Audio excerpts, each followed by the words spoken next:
It is the 41st millennium. For more than 100 centuries, the Emperor of Mankind has sat immobile on the golden throne of Earth.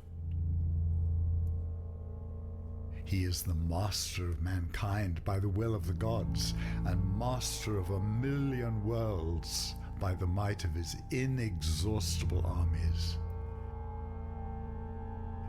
He is a rotting carcass, writhing invisibly with power from the dark age of technology. He is the carrion lord of the vast imperium of man, for whom 1,000 souls are sacrificed every day, so that he may never truly die. Yet even in his deathless state, the Emperor continues his eternal vigilance. Mighty battle fleets cross the demon-infested miasma of the warp, the only route between distant stars, their way lit by the Astronomicon, the psychic manifestation of the Emperor's will. Vast armies give battle in his name on uncounted worlds. Greatest among his soldiers are the Adeptus Astartes, the Space Marines, bioengineered super warriors. Their comrades in arms are legion. The Imperial Guard and countless planetary defense forces, the ever-vigilant Inquisition and the tech priests of the Adeptus Mechanicus, to name only a few. But for all their multitudes, they are barely enough to hold off the ever-present threat to humanity from aliens, heretics, mutants, and far, far worse. To be a man in such times is to be one amongst untold billions. It is to live in the cruelest and most bloody regime imaginable. These are the tales of those times. Forget the power of technology and science, for so much has been forgotten, never to be relearned. Forget the promise of progress and understanding, for in the grim, dark future there is only war. There is no peace amongst the stars, only an eternity of carnage and slaughter, and the laughter of thirsting gods. Jesus. That was intense. Oh my lord. Z, Yeah, that was great, right? that was oh my god, that was a great intro. What's up, guys? How's everybody doing? Major Hazard here. Got my buddy Z in here. Y'all remember him? We are Hello. doing today a deep dive into Warhammer 40k lore as much as we can in a few hours, because I know there's decades worth of this lore. And yeah, we're gonna probably hopefully prep myself to be better equipped to play Space Marine 2 when it comes out on the 9th, which I already pre-ordered. Yup. Got the beer. Z's here with his vast waves of knowledge that seems to stretch to the far corners of the universe. And yes, I'm not wrong. One of those thirsting gods right here. Yes. So I would probably compare Z to a Nurgle. No, that's a joke. No, that's a joke. Nurgle is the gross one. Thanks, buddy. Thanks. I'm kidding.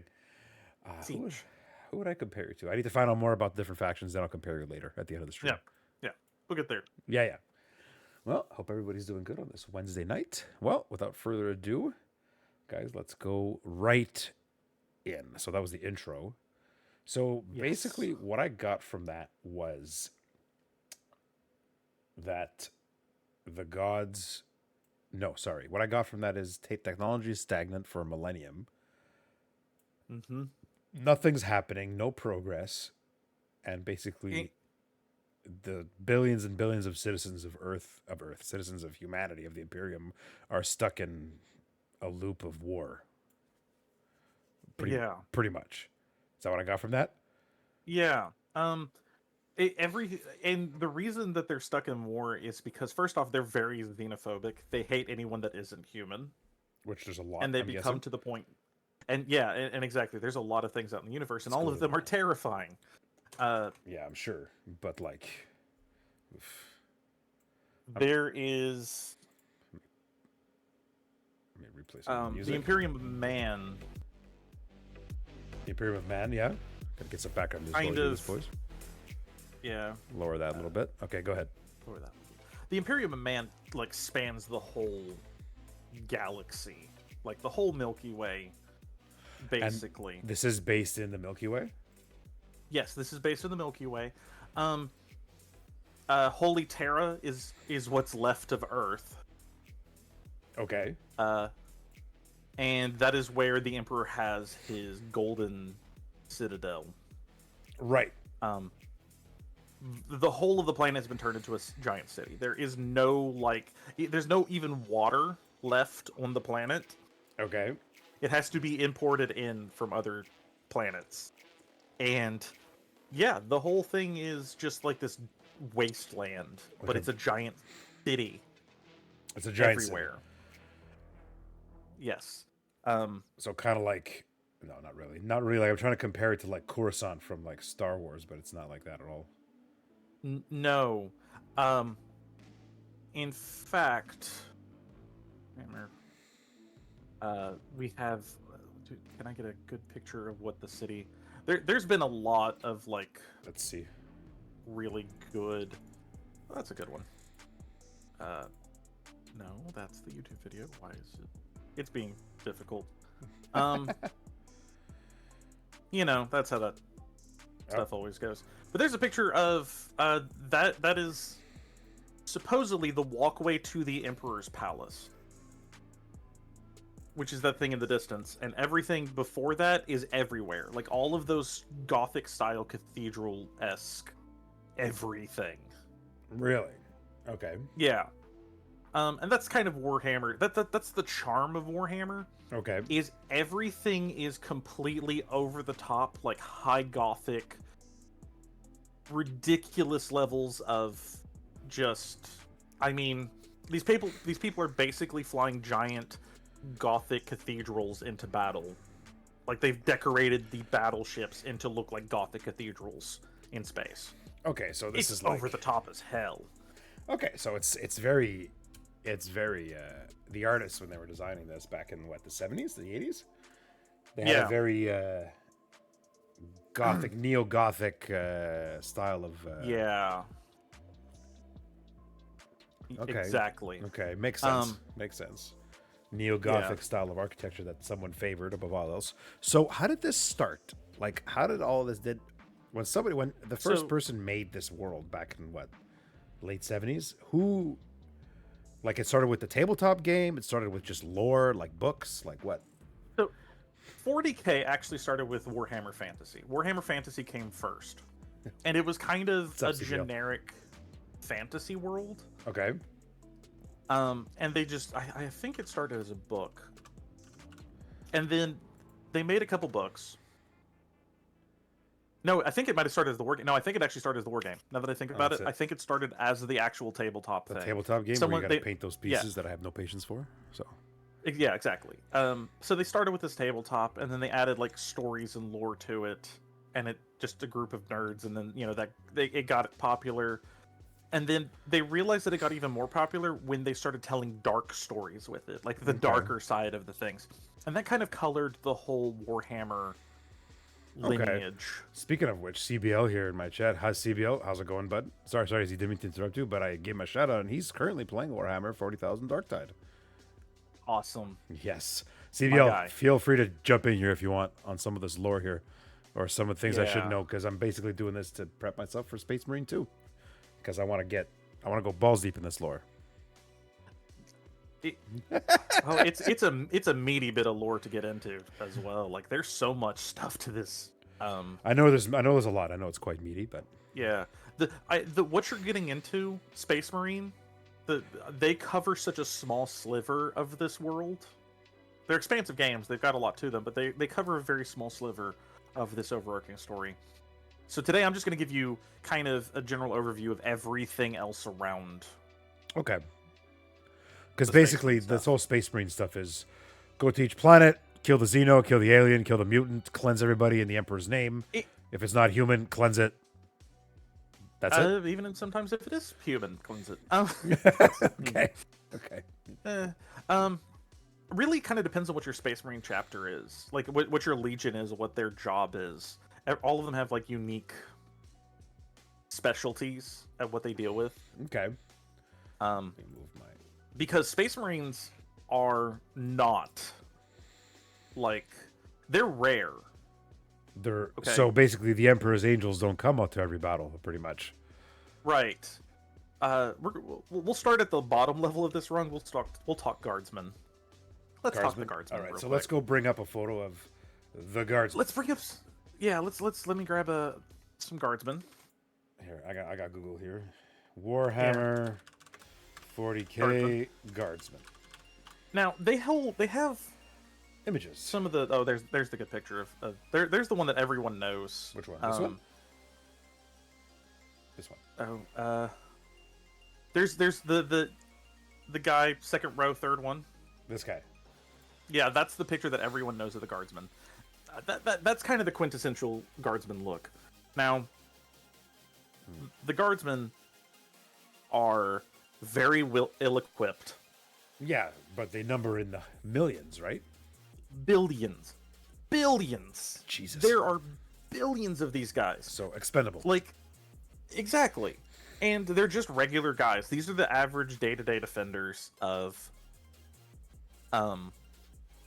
the Do they get paid to do this? Like, what's the gist? Why are they doing this for the Imperium of Man? The billions Or the of them Emperor. can't all be brainwashed.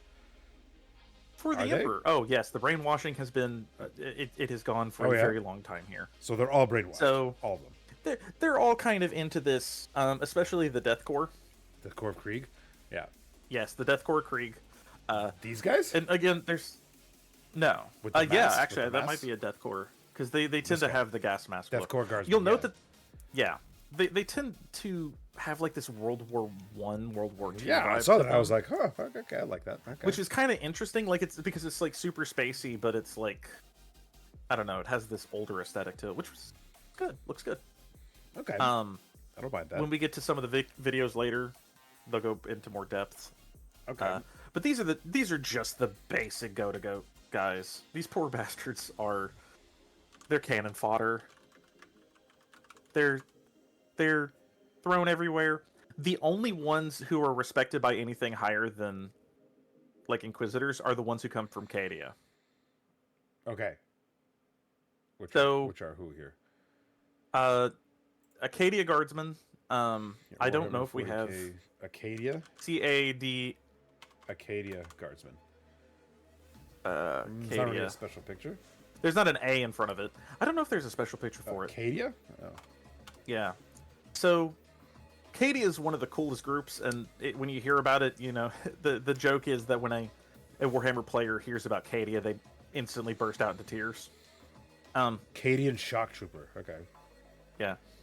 So, all of the people from the planet Cadia have like glowing purple eyes. That's weird. It's kind of their giveaway that they're from Cadia. And what happened to Cadia? Cadia it was a planet, kind of a normal Imperial planet, until a hole in the warp called the Eye of Terror ripped into existence nearby. The warp is hell. The easiest way to describe it, the warp is literally like hell. Okay? Okay, so there's a book- isn't that when they there's- warp into like to travel between? Yeah, they have to travel through the warp, which is, like I said, literally hell, demons, monsters, all sorts of stuff in the warp. Why though? Why is it all in there? It's like another dimension. It's oh lord. Let me finish the story of Cadia, and Okay, then I will talk go. about the warp. Okay, go. Well, Finish story, Cadia. So yeah. this the Eye of Terror opened up next to Cadia for a reason, those will be explained in the video. And the only people that defend the planet were the guardsmen. And so the guardsmen kept fighting on this planet, constantly at war with these demons, and the planet started breaking apart in their under their feet. Really? This fighting was so intense, the planet was being torn apart. Seems a little much. By this. Yes. So Cadia gets destroyed, and people and there are reports in the Warhammer 40K of people still fighting on like broken fragments that are drifting away from the planet. Like, so the phrase is of Cadians who did survive this is that the planet broke before the guard did. Okay. Which is an awesome fucking line. The planet literally blew up before they stopped fighting. Before they gave up, yeah. So yeah, for the Emperor, so, got it. Yeah. So that's kind of the guardsmen. Awesome characters. Sheer numbers. Yeah. Well, let's jump over to some warp shenanigans. Now, be careful about looking up warp stuff because Slaanesh exists. Warhammer 40K warp, ghosts, warp travel. Just do warp, or the warp travel. Oh, there's a good picture. I like those. Take your pick. Any of that top row is good. My Merce, thanks for the subscribe, buddy. 2 years, bud. You fucking beauty. Dang. 2 years subscribe. Glorious. I love it. You're the best, Merce. Glorious for the Emperor. The first one, Ezzy? This one? Yeah, sure. Jesus. That's a little, So... Whoops. Let me back it up here. Oh, wow. Okay, that's a whole talking point. Wow, okay, we're going to close that. So, Hammer, I hope you're doing great, buddy. Talk about some Warhammer 40K. Sorry, Z, go ahead. So, the warp is also called the Immaterium. It is basically a place of pure mind and mental energy. Okay? It's an alternate reality, and everything that you think or do, all the good thoughts and all the bad thoughts, get projected into the warp. Okay. And it changes based on those thoughts. Now, Ew. My theory is, never been confirmed, the warp gets worse and worse as things get worse and worse in the real world because people think darker thoughts, horrible things happen. You know what I mean? Yeah. Well, right. Yeah. Hold up, Sexy. Merce. Yeah. Thanks, buddy. Appreciate it. We're gonna game together soon, Merce. I love you that you popped in, man. Go take care. Hope your new family's doing good. New family, new kid. It's like third last kid is doing good. But thanks, buddy. Appreciate it. Lots and lots. We'll chat soon, right? You can message. But appreciate you, bud. Thanks. Have a good one. All right, Z, go. Sorry, Okay. warp. So- Thoughts turn bad. Got it. Yeah, so as things get worse in the Warhammer universe, the warp gets worse. You know that saying that everyone has their own personal demons? Yeah, I got a fuckload. Okay. In the warp, this is literal. This is a literal thing in the warp. So Your dark thoughts all become manifest and kind of coalesce with other people's to create demons. So how do you like close your mind to that shit? It's a very hard mental fortitude. Okay. So space travel is... Shit. Yeah, you have to literally fly through literal hell to get to the location you want. And the only reason you can is because the Emperor is on the throne. But why? What gives him that power? So the Emperor is what's called a psyker. Okay. A psyker is someone who can look into that warp and actually kind of like draw on power from it. Okay. And use it to manipulate the... And so he can pull warp, that pure mental stuff, and pull it into the world. The Emperor is one of the most powerful, if not the most powerful psyker to ever exist. Okay. Top tier guy. And he basically is forced on the golden throne, keeping him alive, even though he should be long past dead. Because he's over. He's tens of thousands of years old. Yeah. And he was also mortally wounded. Because he would live. He could technically live forever, but he was mortally wounded, and so the throne is basically just a really advanced life support. Okay. And all he does on that throne, his reason on the throne is all he does is he gives them a North Star in the warp. He gives them a way to actually navigate the warp. Okay. And if the Emperor dies, because remember, he is mortally wounded, and the throne's keeping him alive. They lose their If ability he to warp dies, forever. space travel's done. Okay. Instantly, the Empire entirely falls. Got it. No help is coming. Got You're it. dead. Got it. Go, Jack. What's up, buddy? And- Spottum Gang. Thanks for popping in. Sorry, Z. Go ahead. Yeah. So, to keep the Emperor alive, he has to be fed 1,000 people a day. What the hell? Yeah. Like He fed has or to be like fed die? Like, they die, and their souls are fed to him to keep him alive. Because Jesus. as soon as they stop feeding him, and and he dies from his wounds. Like, okay, what wounded him in the first Yeah. place? I want to take a look at what this guy looked like. The Emperor of mankind. Dude is that second picture right there is the one that everyone knows. That's it. Pretty glorious. Yes. You know, he constantly kind of glowed. Yeah. Was he? This guy was over like 20 feet high, wasn't he? Or 10 feet high? Oh, he was huge. He was huge. Blessed by the gods or something like that? Nope. No, No? he hates those. He Yeah. hates those. Okay, so he's the god, pretty much. In the eyes of everybody So- else. The Imperium worships him as a god, and he hates that. But he can't talk to he can't tell anybody because he's, a corpse on a throne. Right. So that's what we saw. Yeah, in the that's what he video, looks like yeah. now. Is right there. So he's being kept alive by souls, but like, and his psyker power is giving them ability to go through warp. But like, how did he get wounded in the first place? What happened that put him there? I'll get to the. You're gonna get there, yeah. Okay. Yeah, we'll get there. Like, if we're gonna go into the Emperor, let's work our way up because we were just talking about guardsmen and then the warp. I'm talking about Guardsman. Yeah. Yeah, Okay. let's- Nams for Prime. What's up, buddy? We're talking about some 40K. I'm actually hydrating with beer. We're talking about Warhammer 40K lore with my buddy Z. Thanks for subbing, man. Using that Prime. As I'm streaming. It's first stream in a while. Vacation. I blame vacation. Yeah. Go ahead, Z. All right. Just pull my string. I'm willing to talk. Yeah, go ahead. So,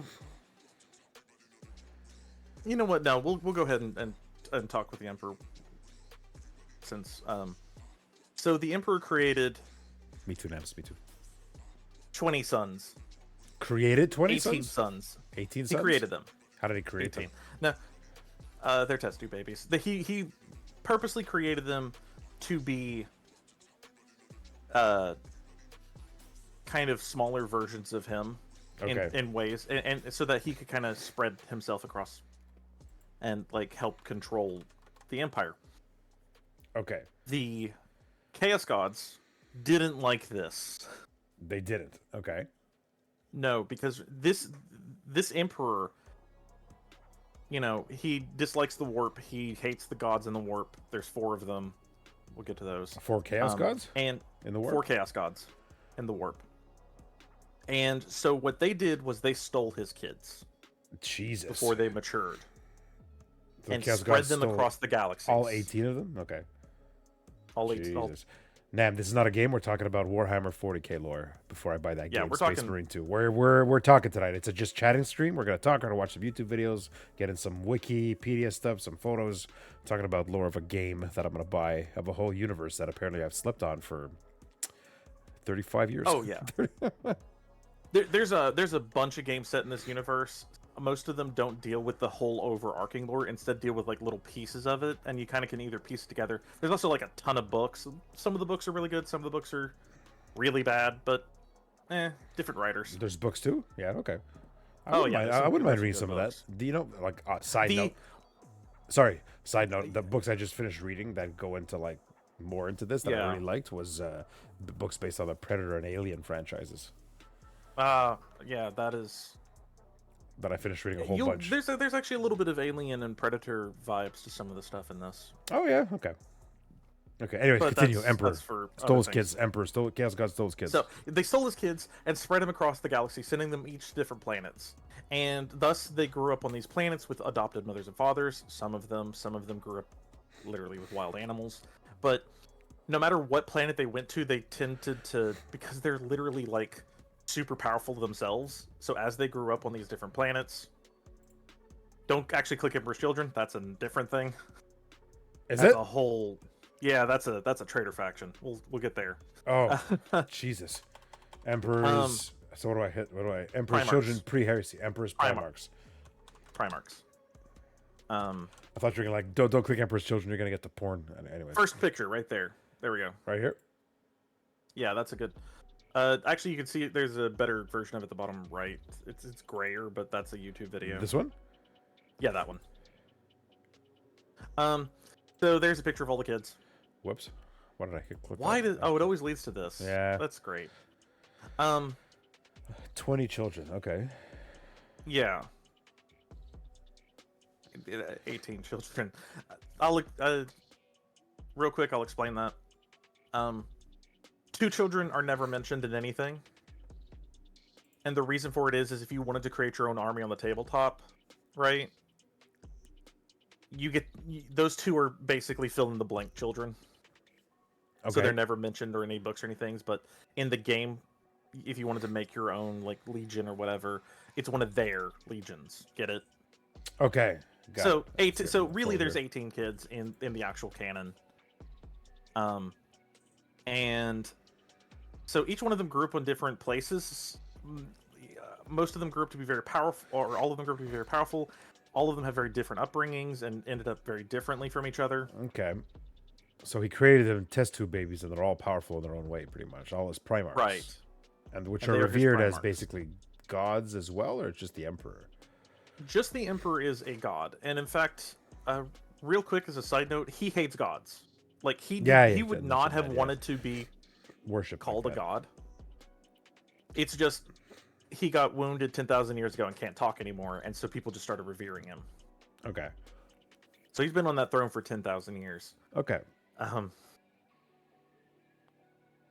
Okay. So like several of the books are just kind of like from the Primarch's point of view, Okay. as the Emperor comes and collects them all. Okay. So before he came into what happened when he came before he came into power? Like the human civilization advanced 40 millennia. Like before he human created civilization. before he created shows up his in- kids, like when he shows up before that, like what was the buffer there? Very briefly. Yeah, he shows up very early in human history and takes over. He shows up after, I believe it's the War of Metal, in which Okay. metal men, and I'm Year- telling it from this point of view, What- the metal men came and humanity was only destroyed by their own hubris.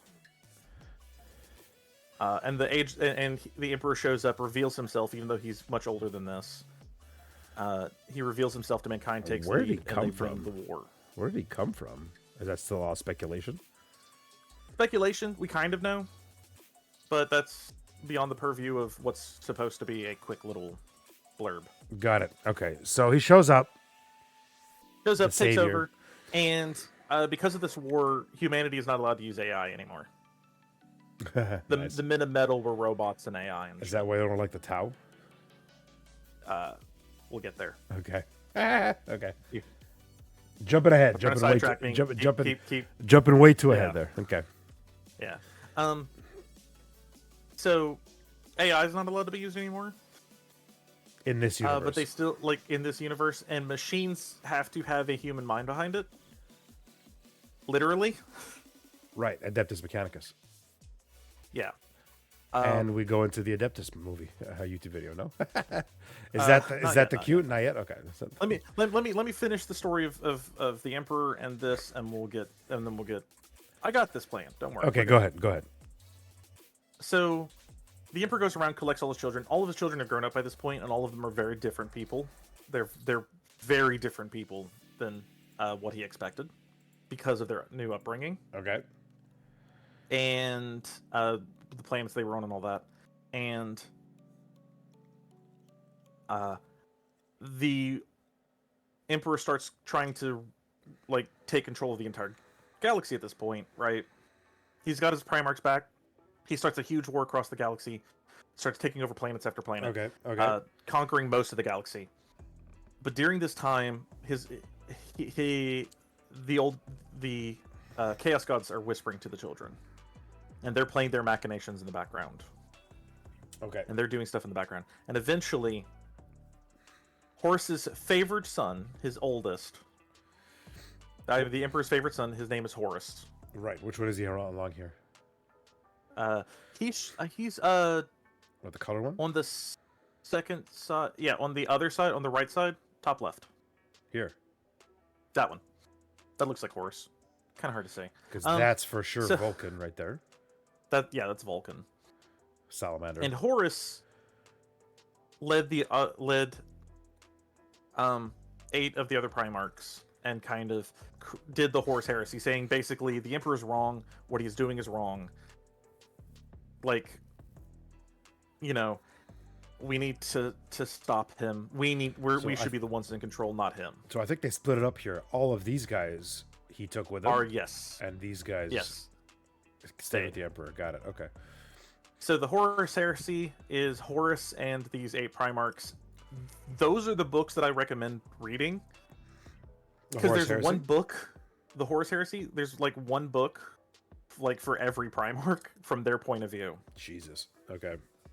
And the reason it's so great is because like you see the same conflict from multiple points of view and like different timelines or different points in it for each of them, and it's fantastic. It really fleshes out who all of these people are. They're really interesting. Okay. It's really kind of what set Warhammer 40K up. Like these are the books that made this popular. I guess I can find that on my 10 out of local book on my local bookstore. Yeah, you could type in the Warhammer the Black Library and order them online too if you can't find them in the bookstore. Huh, the Black Library. Okay. Yeah. And yeah. Okay. This so they led the Horus Heresy, and now we're going to get to the part where the original question of how did the Emperor get wounded? Yes. So Horus This guy. manages to make his way to the Emperor's. Horus. No, don't go back. Go back. Yeah. I saw the picture. Yeah. Okay. Hold it right there because there's a picture that tells this story, and we'll get to that. Okay. Go ahead. So Horus goes to attack the Emperor. He gets up on the Emperor's ship, and the Emperor's like he knows that he's been betrayed at this point, and he's I want to talk to my son because remember Horus is like his favorite. His Horus is the one that he would set up to lead everybody. Okay. While he's doing other things. Right. And he goes to talk to Horus. Horus doesn't want to talk and goes to kill the Emperor. And the Emperor's not willing to fight back and hurt his son. And then eventually Sanguinius, who is everyone else's favorite. Sanguinius is the golden child. He's like the perfect kid. He's such a good guy. Everyone loves him. Stands up to Horus too. Which one is he? Center left, all the way left. That one. Okay, You can tell he has the angel. No, up one. He's the one with the angel wings. Okay, he's that one. He wants to he stood against Horus basically. He tried to defend He stood his father. against Horus. Yeah, Emperor. The Emperor wasn't willing to fight back and actually fight Horus. Like Okay, but he did. really. Sanguinius jumps in and takes the blow that would have killed the Emperor. Jesus. Okay. And it kills Sanguinius. Oh boy. And then the Emperor's like, okay, I'm done. And he manages to kill Horus. Get fucked, nerd. Oh my lord. So Sanguinius, But like in his the whole process, we don't have a chapter from Sanguinius. we do have a chapter for him. Do we? Oh, okay. Because all the chapters were set before the Horus Heresy. So like each of them have their own legions and stuff at this point. But they're Primarch Sanguinius. He's nowhere to be found. They just revere him. He's dead. Yeah.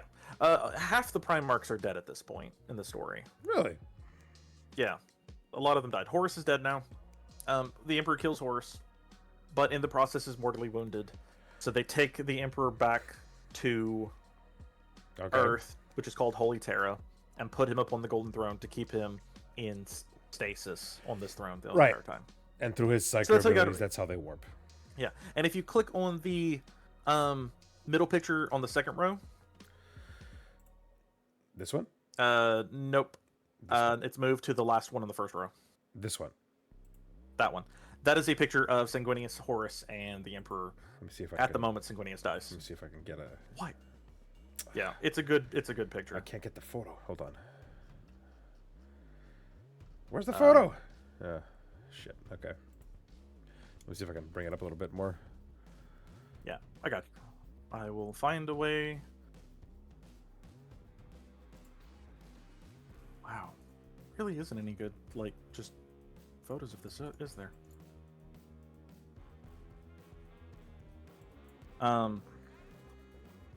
Okay. It's all right. Is that a better one?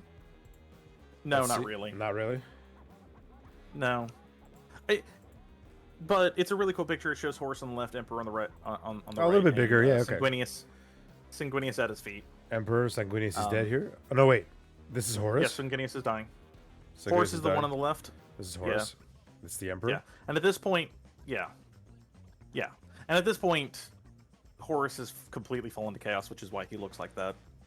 Completely gone to chaos. Like just the red and the eyes and the whole tentacles and shit. Oh yeah, he's got human heads on his belt at this point. Jesus.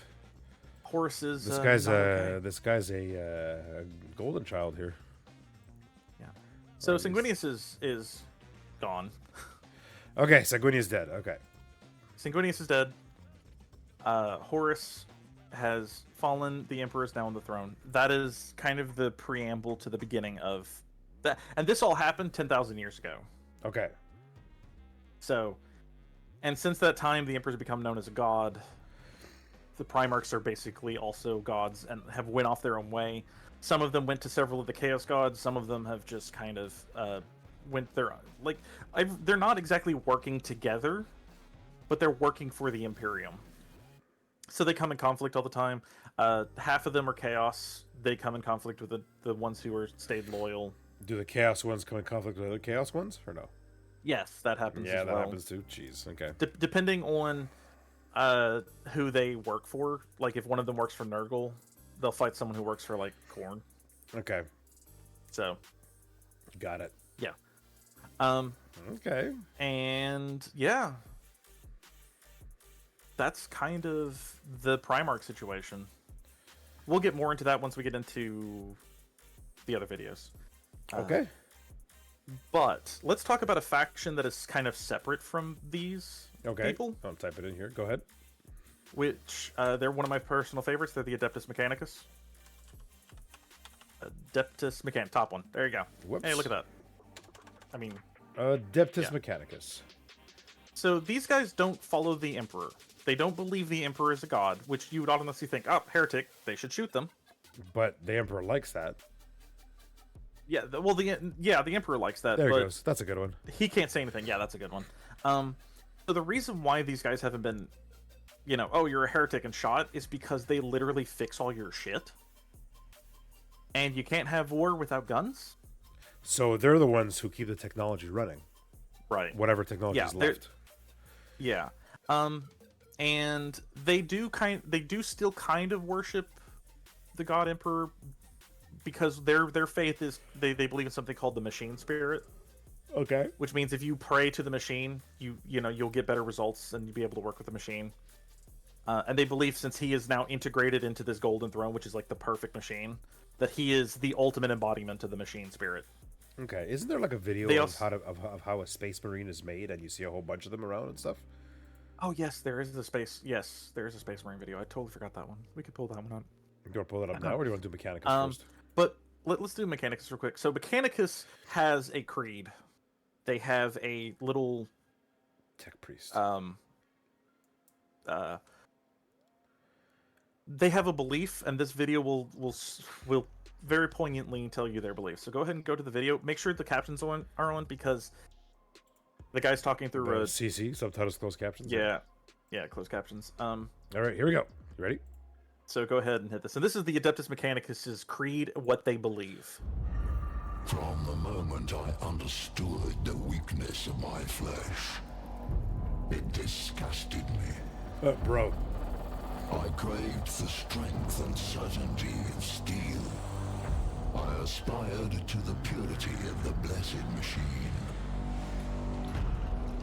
Your kind cling to your flesh, as if it will not decay and fail you. One day the crude biomass that you call the temple will wither.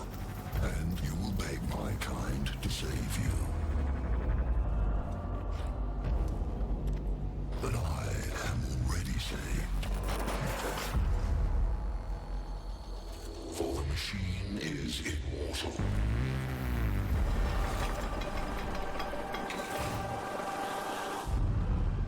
Even in death, I serve the Omnisire. So Is this a game? that's a game, yes, and it's already out. Was Great any- game. It's a strategy game. One of the better games, honestly. Really? And it's Mechanicus versus Necrons, which is always a fun matchup.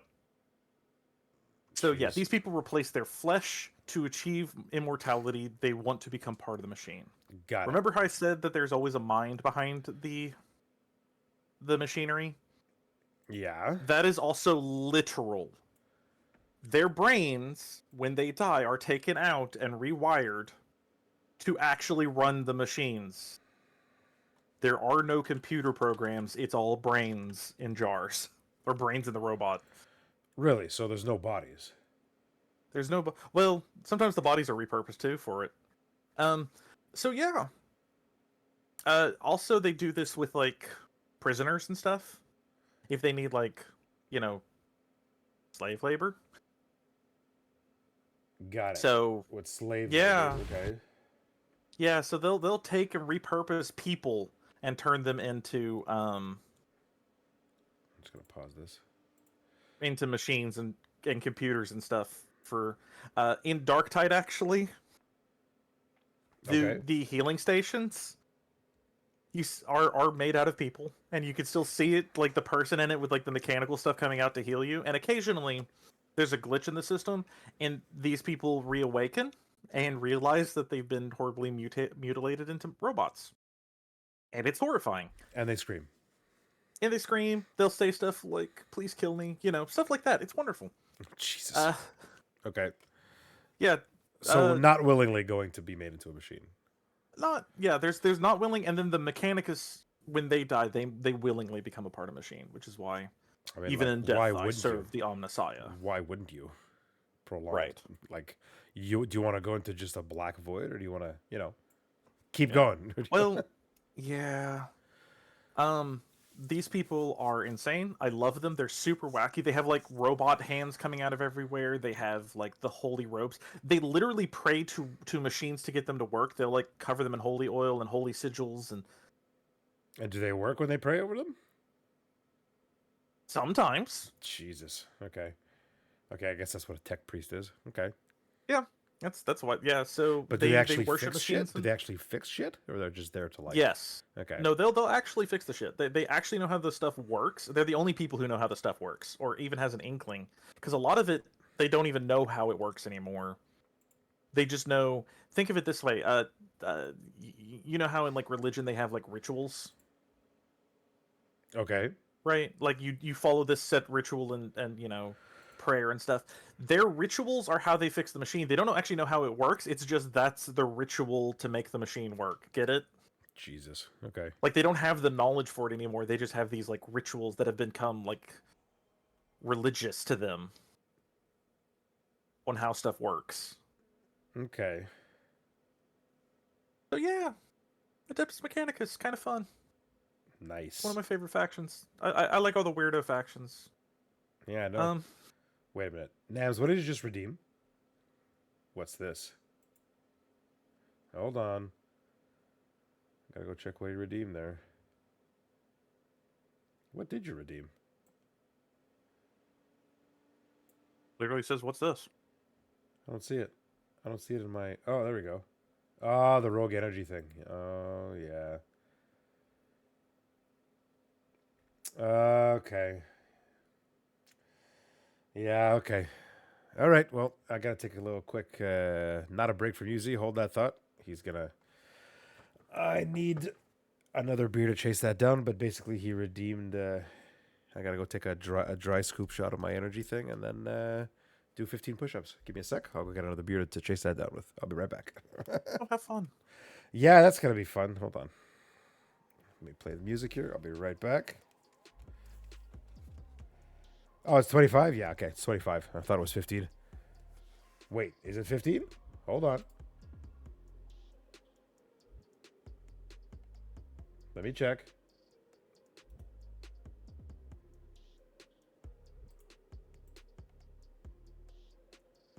Let me double check what I put for that. Oh, you're trying to get out of it quick. Stop him. No, I'm just kidding. Channel points. I have it here. Oh, yeah, it's 25. You're right. Okay, he was right. Okay, I'll be right back. I'll get a chaser. Be quiet, Nebs. You're the bigger rat.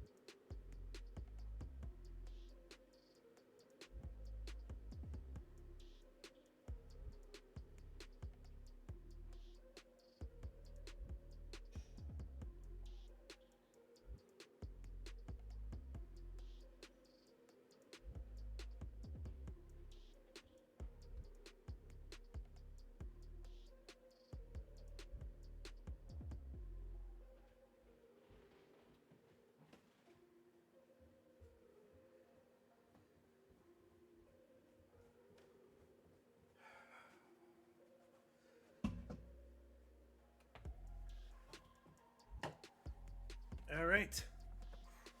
Nams wants grape flavor. Let's do it. Okay, I'll leave the headphones off because I need to go I love down grape there flavored and do shit. push-ups. And everybody can see it. Grape. Rogue energy, everybody. Nams, type exclamation mark rogue in the chat to get the little blurb up. Here we go. Cheers. Just gotta get a little less there. Pinky's out.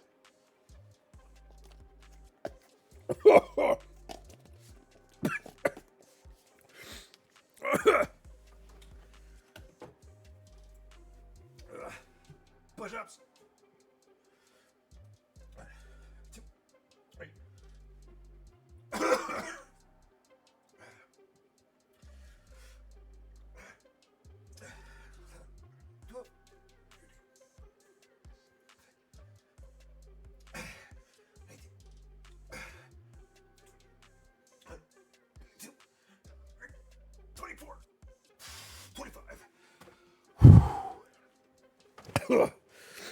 There you go. Thanks, Z. Woo. And a little bit of water.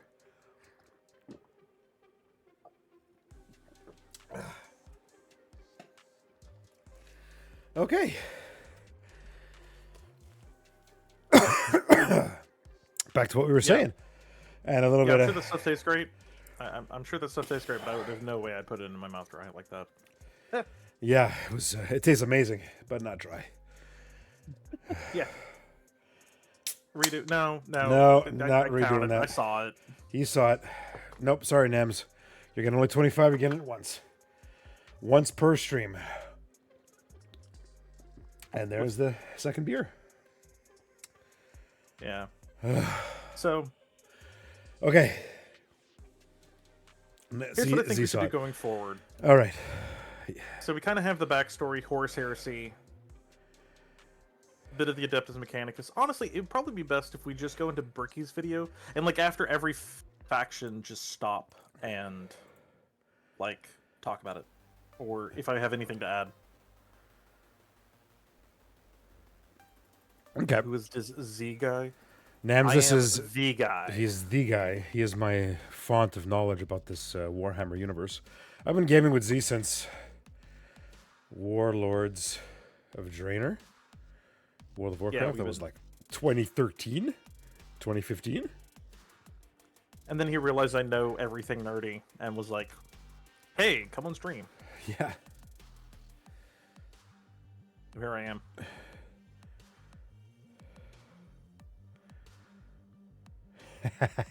Like that channel warning there, eh, Nams? I sent him a channel warning when he said weakness. It's hilarious. Nice. And one of the warnings was respect everyone as they would respect you. Nams? There you go. Okay. Keep going, Adeptus Mechanicus. No, wait. No, I think we've kind of covered the Adeptus. What we're gonna do is we're gonna start the Bricky videos. We're just gonna chill, watch Bricky, who is hilarious. If no one's seen this, Okay. great. Okay. This is probably better than anything I can do just spitballing at you. We'll do the every faction explained. Now the first video is literally just about the human factions. Just about the Imperium and the humans. So okay. But that's also kind of mostly what they have fleshed out is the human side of things. Yeah. You want to go ahead and... Oh yeah, Bricky. Got it. Okay. Bricky. Yeah, first video of Bricky. He does do an advertisement for Gamer Subs at the start, so you can skip that. Gamer Subs, yeah. Becoming a Space Marine scene, I queued up there, so I'll put that after the Bricky. Oh videos. yeah, let's no. Oh, let's you go want to watch ahead that and do first? You want to watch that first? Okay. Yeah, we'll get or no, wait, hold up. I know what we'll do. We'll watch that in between the two Bricky videos. Okay, so the first Bricky one here, right here. Yeah, first Bricky. All right. As someone who doesn't necessarily So serve yeah, you the can probably skip this Omnicide, advertisement but at the beginning. Appreciate them. Is it? You will I don't not be know how far getting my it goes. legs today, as I will be replacing them with various Oh, wait, things here. depending There we on go. which faction we are currently talking about to add a little bit more I like that, eh, context Nems? and possible comedy to whatever the hell I am currently doing. my So, goodness, dude. hello everybody, my Definitely name not is Nems. Bricky, and this is going to be a long video and a large project that has been going on for quite some time. This is... I need two hands for this. We're gonna This watch the is entire 50-minute every video? single Warhammer 40k race. Yeah, we're gonna in watch this kind of whole a thing. nutshell, But it's kind of broken up, explains so we can a kind little of bit stop at certain points and explanation, talk. a little bit of lore, a little bit of talking about the tabletop, mostly lore, what they're all about, and also a little bit of background for those of you who just have no clue what Warhammer 40,000 is. Now you see, Warhammer and Warhammer 40,000 is a universe people hear plenty of, but don't know a whole lot about. They see, oh, there's these dudes in big power armor with chainsaw Whoops. swords, and they got these big old green orcs, and there's some Watch like bugs that, over yeah. there, and everyone calls these guys weaves, and then there's these spiky bitches Weaves. over here, and I don't get it. I don't understand. Where do I start? Well, this video Just is chatting Ems particularly tonight. for you, Little, or for those lore of night you and just who chatting. have a little bit of knowledge, but you're kind of curious about each of the different races and factions in Warhammer. So overall, the Warhammer universe is Jesus. vast when it comes to lore and background, and each different faction is so different with the things that they believe in, and some are human, some are transhuman, like where they all have all these Transhuman. crazy ass electronics on them. You've got aliens, and you've got the chaos factions, and there's so much to entail that I decided to embark on this project to tell you what each and every single one of them is about, and what the Warhammer universe is about as well, to give at least a little bit of an intro to this extremely this guy's bloated, but very, extremely very bloated. So this guy is like enjoyable a- world that he I plays may the tabletop games, he partake in. plays all this, So, right? I will be explaining he knows every all of this single stuff. faction in the His Warhammer YouTube videos are 40K typically universe, about at least general all the stuff, factions but you can a lot of play Warhammer as, stuff, too. and some smaller factions here and there. I will not be discussing absolutely everything in it because that is a little bit much, and I'm not going to go too mega deep into the lore. I'm going to give you a pretty solid overview of each of the different factions and have you learn a little bit about them, and we'll discuss a little bit of the tabletop as well in case you were curious about that. But for this episode entirely, we are discussing the Imperium of Man because that takes up a fat chunk of Warhammer lore. Jesus. Did you imagine What editing is this? Warhammer 40,000? I know, right? This dude. Well, the 40,000 He did the work. It took him a long time to starts put this off video, as the so year I get it. 40,000, the Yeah. 41st millennium. That's where it takes place, is in the year 40,000, 41,000 AD. You're already more knowledgeable. Let me read you a quote, first of many quotes in this video. It is the 41st millennium. For more than 100 years, the Emperor has sat immobile on the golden throne of Earth. He is the master of mankind by the will of the gods, and master of a Okay, it's the million beginning worlds first by video the we just might saw. of his inexhaustible Yeah, it is. army. You wanna- if you wanna, He is a like, rotting skip past carcass, this if you want. writhing invisibly with power from the dark age of technology. He is the carrion lord of the Imperium, no. for whom 1,000 souls are sacrificed every every day. Got it. day Gotcha. so that he Okay. may never skipping that. of carnage and slaughter, and the laughter of thirsting gods. Everything blows. And it blows fucking hard. I thought he was Warhammer going to say is blows probably chunks. the most dark and depressing universes ever in fiction, or at least like top 3. Everything Top is 3. so absurdly horrible, destructive, or overpowered that it all kind of ends up canceling itself out. It's like Dota. War rages Okay. across the galaxy. Interstellar travel is only possible due to sacrificing 1,000 souls a day to a rotting carcass of a man who you believe to be your god. Demonic gods and just demons tear open the fabric of reality on a whim. Other Xenos or depressing. even other humans end up killing each other in untold billions across the galaxy. It is a time of unending war, slaughter, and a bloodbath amongst everybody. Planets Okay, looking are forward to deemed it. unrecoverable and are completely destroyed on a whim. Everything sucks. But that's like the charm of it. See, everything Okay. in Warhammer is evil. But being evil is kind of fun. Like, humanity, in its own right, is a xenophobic, prejudice, and religious zealot group. I like that it. Kill each I like 'em. other just as much as they kill all of their enemies. I like 'em. And they're like mid to high tier evil on the evil scale of Warhammer. Nobody is good. No matter who you are, Not the Tau? everyone is some flavor, some color of evil. Whoever you pick, you are going to be the bad guy. But that's the fun of it.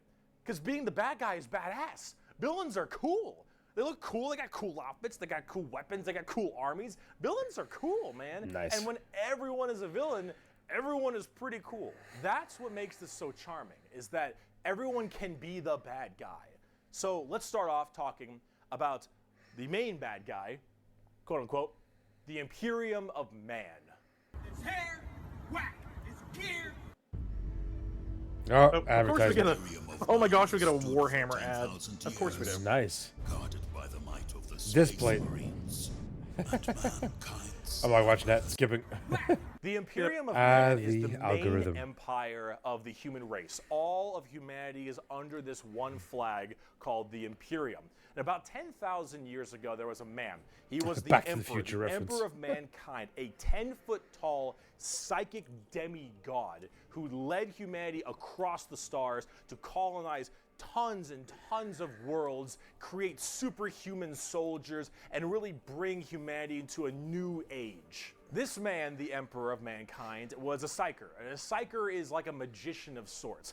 In the world of 40K, there is the warp, the immaterium, kind of like hell, but sort of like a purgatory dimension of hell. And a psyker is someone who can take that power and manifest it through their mind to use it to do stuff, like witchcraft stuff, magician stuff, spells, and lots of other things, but we don't want to get too into that. The Emperor, big boy psyker, top tier, A+, maybe even S. Now, the Emperor created a bunch of sons. Yes, created a bunch of sons known as the Primarchs. He created 18 Primarchs to have them lead all of the different legions of humanity to the different stars and planets to help colonize and bring it out. These Primarchs are basically like little versions of the Emperor. Not all of them are psychers, but a lot of them are very, very powerful, and they lead his special Space Marine legions. Then this big clusterfuck happened called the Horus Heresy, where the Emperor's favorite son, the Primarch, Horus, ended up joining Chaos and leading 9 of the 18, half of his Primarchs directly to Earth to fight down the Emperor himself. Now, if you want to know what Chaos is, remember what I mentioned earlier, the warp, that immaterium, the hellish place? In there relies the 4 Chaos gods. Imagine like Satan and Whoa, 3 bottom other right. Satans. The warp being kind of evil, those Chaos gods, that's Avoid- the reason. avoid at all And costs. So those Danger, Chaos danger. gods Oh, really? manipulated Horus, and then Horus helped manipulate all 8 other Primarchs. that looked kinda to hot. lead Don't this really wanna avoid it. giant coup directly on the Emperor. That's the on problem. Earth, and That's they that's how it gets you. up shit. After this huge civil war, Horus died, but not before brutally wounding the Emperor. And right at the end of his life, they put the Emperor on this large golden throne on Earth, in which he is now alive, just barely, but slowly rotting away, powering something called the Astronomicon, so long as he stays alive, and is fed 1,000 people a day. The Astronomicon is like the North Star. If you want to do interstellar travel in 40K, you need to pass through that demonic warp I mentioned earlier. But how do you know where you're going? Well, the Emperor is there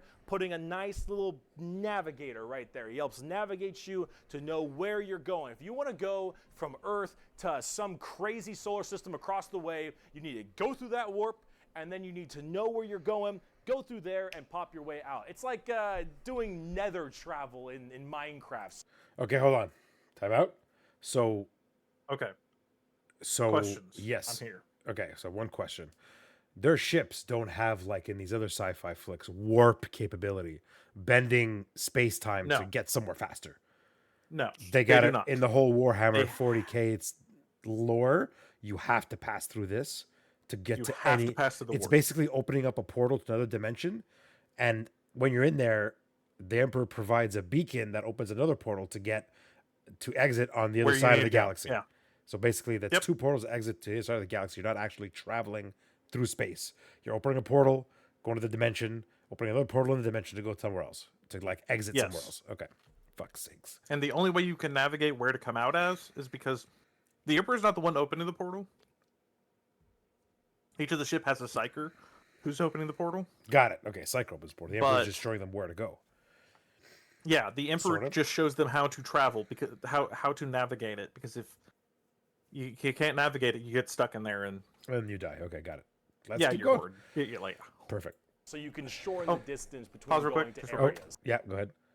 another bit of information is occasionally, very rarely, you'll still get stuck in the warp and can't find your way out. Nightmare. Okay.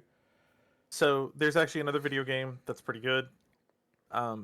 That's all about exploring a hulk of a ship that has reappeared out of the warp after being stuck in there for like 100 years. It's giving me like Alien Isolation vibes. And it is very, very much like that. Yeah.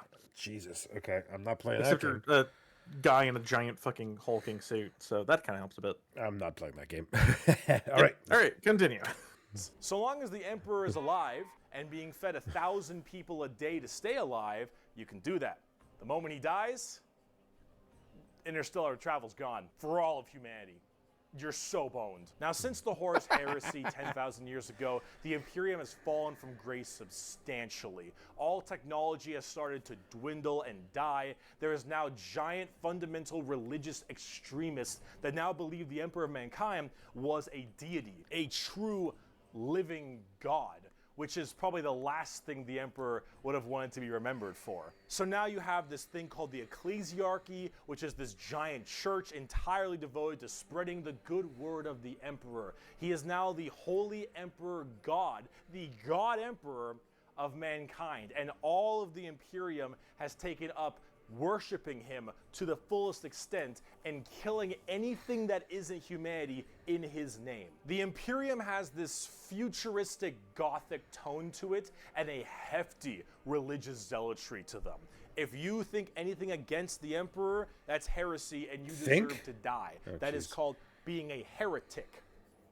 Heretics die in 40K. There is I'm no sure they such do. thing as freedom of religion. There is no such thing as freedom of speech, so long as you are against the Emperor. There is no such thing as any kind of tolerance. Everyone is a religious zealot. Some more than others, but no matter what, you're preaching that good word. So Especially right now, that guy, okay. everyone in humanity is trying to expand their empire across the stars. If you are a heretic, someone who doesn't believe in the Emperor, you are deserving of death. If you believe in the Chaos Gods, you are also a heretic and you deserve death. If you are an alien race of any kind, you are a filthy Xenos and you deserve death as well. So long Sounds like as my kinda the game. order continues and humanity expands, the Imperium of Man is very, very happy. However, the largest fighting force of this Imperium is my personal favorite faction, and the first faction we will discuss, the Astra Militarum, or also known as the Imperial Guard. Pretty shit now, man. You finished? That's it, man. Game over, man. The Game Imperial over, man. Guard Ah, is the Bill main Paxton, fighting love it. force of the Imperium, and in a world of horrifying creatures, galactic monstrosities, the literal demons themselves breaking through the fabric of time to kill you, the Imperial Guard are untold billions of regular men and women wearing modern day like flak armor with a laser rifle. This is the humble las The gun, lasgun. the main weapon of the Imperial Guard. I'll take one. It fires superheated plasma lasers at an extremely fast fire rate. It is reliable, never jams. It can blow off limbs, giant holes in concrete. It is overall an extremely devastating weapon in modern day. It is one of the weakest in the 40K universe. Yeah, a laser rifle that never jams, it could blow off limbs, one of the weakest weapons. Wow. That's the world we're in right now. But who cares? Because the Imperial Guard has, in each battle, 500,000 of these men and women. 30,000 large armored tanks, 10,000 artillery batteries. The Imperial Guard wins through sheer numbers and firepower. They kind of have this World War I, World War II style aesthetic with legions of guardsmen as well as I like that. company commanders and generals on the field along with them. Favorite and multiple aesthetic, World kinds War of II troops. stuff. A normal Imperial Guard battle starts off with artillery, long lines of artillery, cracking the crust of the planet underneath the enemy's feet. And as this barrage continues, hundreds of thousands of guardsmen, a sea of guardsmen surges forward, firing and charging at everything possible while the planet rumbles as tanks roll up behind them. Gunships block out the sun and tanks block out the dirt with the steps and hoof prints of millions of guardsmen. It is through numbers and sheer sundering firepower. They are the first and last line of defense for the Imperium and make up a huge bulk of the battles. The Imperial Guard is also made up of tons of different kinds of regiments. The Catachin Jungle Fighters live in a death world that's more hospitable than almost any firefight they'll ever get into. So they just have this steroid-looking, giant knife, Rambo Predator-looking sons of bitches where nothing is anywhere near as scary as a simple knight on their home planet. You have the Valhallan Winter Soldiers who haven't felt their toes in 300 years, the Mordian Iron Guard who are more interested in making their shoes shine than actually fighting a battle, and then of course the big one, the Cadians from Cadia. The biggest export of guardsmen in the entirety of the Imperium. You will fire your first gun at 5. You will disassemble and reassemble it at 10. You will have pounding artillery drills day in and day out at 15. And you'll fight your first Swarm Lord at 16. And if you mention Cadia, you will burst into an unrelenting amount of tears and sadness like I do daily. To quote, I have at my command an entire battle group of the Imperial Guard, 50 regiments including specialized drop troops, stealthers, mechanized formations, armored companies, combat engineers, and mobile artillery. Over 500,000 fighting men and 30,000 tanks and artillery pieces are mine to command. Emperor, show mercy to the fool that stands against me, for I shall not. The Imperial Guard are my personal favorite faction in 40K. They're the army I collect the most, the one I enjoy really playing cool. the most, and the one I enjoy in the lore sense a lot. There's something about just a regular man with a regular laser dude, man. rifle being told to charge the horrors of this universe Yeah. and willingly doing so for his god emperor. It's just poetic. They actually represent the main Imperial Guard tactics pretty well. Large he amounts will of talk about artillery table that stuff doesn't too, require so a if you line of wanna- sight, Okay. lots of tanks, Yeah. tons of infantry, drop troops, Yeah, and next- gunships. it's almost Overall, done for the they're next pretty faction. similar to how they sound, though a little bit expensive to collect, unfortunately. And they don't hit a lot. They have a bit of a bad aim, but you don't really care because you're just drowning them in shots. However, if you want more accurate fire and specialization, we can move on to talk about Space Marines. Space Marines. The Angels of Death are up next. Space Marines are genetically engineered super soldiers and superhumans. They're given extra organs, their skin tissue is toughened, their bones are stronger, they're taller than the average person. They're pretty massive people, and these are the specialized super soldiers that carry out a lot of the more specific tasks for the Imperium. And there's tons of legions of them. In fact, there's one per Primarch. Each Primarch, the Emperor's son, as I mentioned before, oversees their legion of Space Marines. The genetic upgrade they get is based on the genes of said Primarch. It's something called a gene seed. That's what brings them up to this like superhuman level. As stated, each Primarch has their own legion.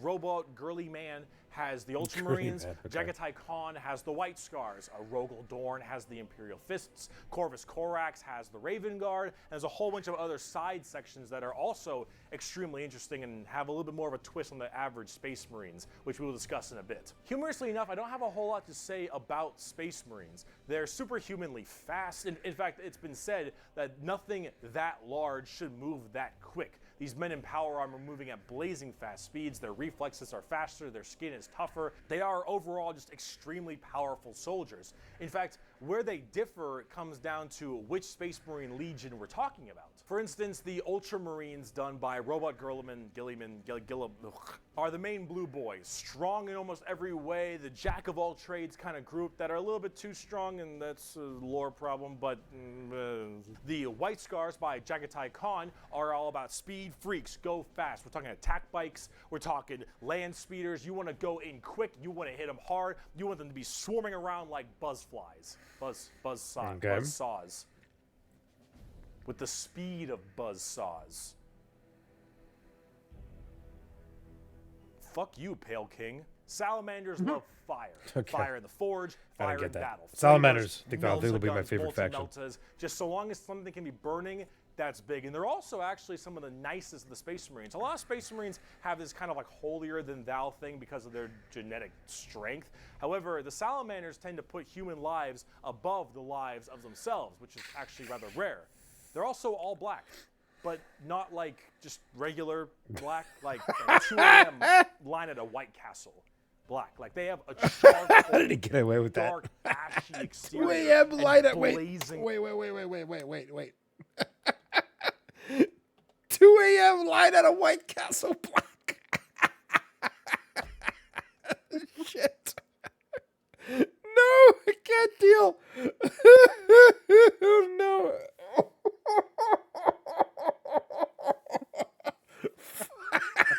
Fuck.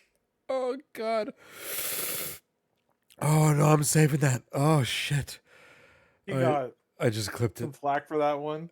That's like, I love that. I think- love that racy, like that racy touch and go humor. Jesus. Oh, no. 2 a.m. line at a White Castle plaque. Oh, fuck.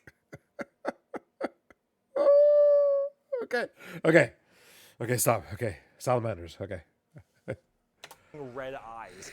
Apparently something about living on their home planet of Nocturne, which I don't know if that makes much sense, but who cares? This is like fantasy land anyway. Overall, salamanders are actually one of my personal favorite legions because they're just really cool. They're fun to play as because of all their flamer weapons, and they have a nice, like, more heartwarming lore as opposed to being super evil like everyone else is. Oh my god, we're not even a quarter of the way through the Space Marine legions. Imperial Fists believe in the power of the siege and defensive positions. Raven Guards, master of stealth and sabotage while having burn helmets. Iron Hands, masters of machines and vehicles while being really goddamn good at being sold on eBay after one nerf. Nice. Space Wolves, That's a big hammer. Vikings and wolves and tons of wolves and axes, battle axes, fur everywhere. Space Wolves. That's my angry, second big favorite. teeth. Space Wolves, yeah. Space Blood Marine faction, Angels, Space Wolves. Okay, genetic there's my defect boys. to make them want to drink blood and go crazy. Jesus. Called the Red Thirst. They have Cupid wings and stuff, which is a little bit strange, and they are all What's this faction called? super Blood gay Ravens? for Sanguinius. Dark Angels are Blood- old the school Blood race Angels. and Blood inner Angels, got circle it. theme and Are you a heretic? Me? No, never. Once from the little Mohan dog. Deathwatch, Fuck, okay. fancy pantsy anti-Xenos group that nobody plays because Deathwatch, and they look cool though, but no one plays them. I don't know about Deathwatch. They're there though. Black Templars, for the people who, if you haven't prayed at least 3 times a day, you're gonna start praying out that airlock. And I'm sure there's some other chapters I may have missed as well, okay. like Crimson Fists and stuff. But those are the main ones right here. Here, quote from the Emperor himself. They shall be my finest warriors, these men who give of themselves to me. Like clay I shall mold them, and in the furnace of war I shall forge them. They shall be of iron will and steely sinew. In great armor I shall clad them, and with the mightiest weapons shall they be armed. They will be untouched by plague or disease, no sickness shall blight them. They shall have such tactics, strategies, and machines that no foe will best them in battle. They are my bulwark against the terror. They are my defenders of humanity. They are my space marines, and they shall know no fear. Nice. Fucking Of course, we advertising. get an ad right at the And for apples rude. to visit New Brunswick. Yeah, Jeez. Jesus. And on the tabletop, they fuck. Oh, they fuck hard. Oh, they As do? of making this video, They Space fuck Marines hard? Oh, are yeah. laughably strong. That might change at some point, but overall, Space Marines just have it's like a Swiss Army knife, a tool for anything you need, except it's like a gold-plated Swiss Army knife. It is extremely strong. If you are actually getting into the tabletop of Warhammer, Space Marines are a great start. So if you're doing that, you want whatever Space gameplay Marines. style you have, whether you Yeah, want they're to a good start. sit back, They long typically range are and never heavy nerfed to a weaponry, point where go they're fast and bad. run in, or They even tend to be just really, full you know. melee. All of these options are Zeus, totally you fuck there hard? for you. Space Nice, good Marines to know, buddy. are How super you doing, man? badass, But unfortunately, it's time we start praying to our new god, the 2011. But sometimes you have to Honda fuck her gently. So Jesus. is it any Zeus. wonder people are Thank afraid God my of shit's rated 18 technology? plus, eh? Good show, buddy. The Adeptus How are you, man? Mechanicus. The All right. Adeptus Mechanicus are a technophile cult on Mars. Now, these people Okay. are a little bit weird because they don't actually really believe in the Emperor Alive? of Good to mankind. hear, man. And you might Hope you've been think, doing oh, well." whoa, Berkey, that sounds like some heresy. A little bit. Hold on. Pause. Zeus, Pause. if you're alive, that's good. I'm glad you're doing well. If you want to talk, let me know. But we're doing a deep dive into no gaming, just chatting today with my buddy Z here. A deep dive into Warhammer 40k lore to prepare for Space Marine 2, the game coming out on September 9th, because I know nothing about this universe. And I need to go into it. I need to all I'm seeing across my reel feeds and Instagram and TikTok is fucking Warhammer stuff, and I need to go balls deep. So, which apparently Zeus does too. He goes balls deep. Okay. They believe in the Emperor, they believe in his power, but they don't pray to him. They pray to something called the Omnissiah. And the Omnissiah is this kind of machine god that they believe permeates in all machines. And if you think, well, wait a minute, they believe in a different god as well? That sounds like super heresy. Well, yes-ish, but they also make all your guns, and they make all your tanks, and they make everything that you have, so you can't really tell them to fuck off Yeah. because you're not going to win nothing if you don't got stuff to shoot people with. See, their Omnissiah at least makes sense from their standpoint. They believe it to be a deity that permeates through all machines. Your Honda Jesus. Civic, your standard bolt gun, Honda Civic. your Dune Strider Walker, your giant mechs, your huge ships. The Omnissiah is present through all. And the only reason your stuff works is because the machine's spirit in it says it works. If you want your That's gun weird. to work, your tank to run, you must pray to it. And I mean full stop. You need to start chanting in high Gothic. You need to burn incense. You need to sit on your knees and pray to that car. You need to rub oil That's on weird. your robes, and you need to go a That's weird, not gonna lie. Full stop. If you want your damn thing to work, if you want your gun to fire, you need to do that. They are very bizarre, and they actually have a bit of a point because it's obviously working. And if you look at them, I don't know how that works. So they obviously know something about what they're doing. The most notable member of the Adeptus Mechanicus is Archmagos, Magos, whatever, Belisarius Archmagus? Hall. Look at this dude. Look at this dude. Yeah. This is the group we're talking about. These are these weirdos. Here, the Omnissian Creed. The credo, Omnissiah. There is no truth in flesh, only betrayal. There is no strength in flesh, only weakness. There is no constancy in flesh, only decay. There is no certainty in flesh, but death. Flesh is weakness, flesh is death. The Omnissiah is the god of the machines, and if you wish to be whole, if you wish to be holy, if you wish to give unto him, you must saw down your limbs and remove your organs and replace them with mechanical parts, because that is what he wants, and that is how you will become enlightened. Hard technophiles mixed with religious extremism. Adeptus Mechanicus. Now, for their army side of things, they are with the Scutari. The Scutari operate with very bizarre weaponry and lots of different kinds of vehicles, tanks, and different people. In No between. worries, Zeus. They're very weird. It's always fun having you but on, they buddy. have extremely wacky and enjoyable, and in fact quite effective, both in the real game and in the lore, weaponry and gear. Overall, as an army on the tabletop, they're very weird and have a whole bunch of different shenanigans. But if you like kind of that quirky, wacky techno thing, I'd give them a pickup. Hell, they're so paranoid. I gotta keep going. They're so paranoid and crazy. These Dune Striders you see right here, one guy was able to make them work. One guy, and he died. And they're so scared they'll never work again that they keep them on and they never turn them off, and they run around in a circle the whole time until they need them, and then they corral it and they go into battle. Yep. The Adeptus Mechanicus. Now, Zeus, put your kids to bed, man. Time for beddy bye. if you want to talk about faith, Time to though, game. let's talk about the Sisters of Battle. I think you're really gonna like these girls. The Adeptus The Sisters of Battle of the Adeptus Sisters of Battle, yeah. Sororitas, if that's how I pronounce it correctly, is an all-female group of battle sisters going through the ecclesiarchy section of the Imperium. The ecclesiarchy is, of course, the church. This is, imagine a private army of the church, I can imagine it.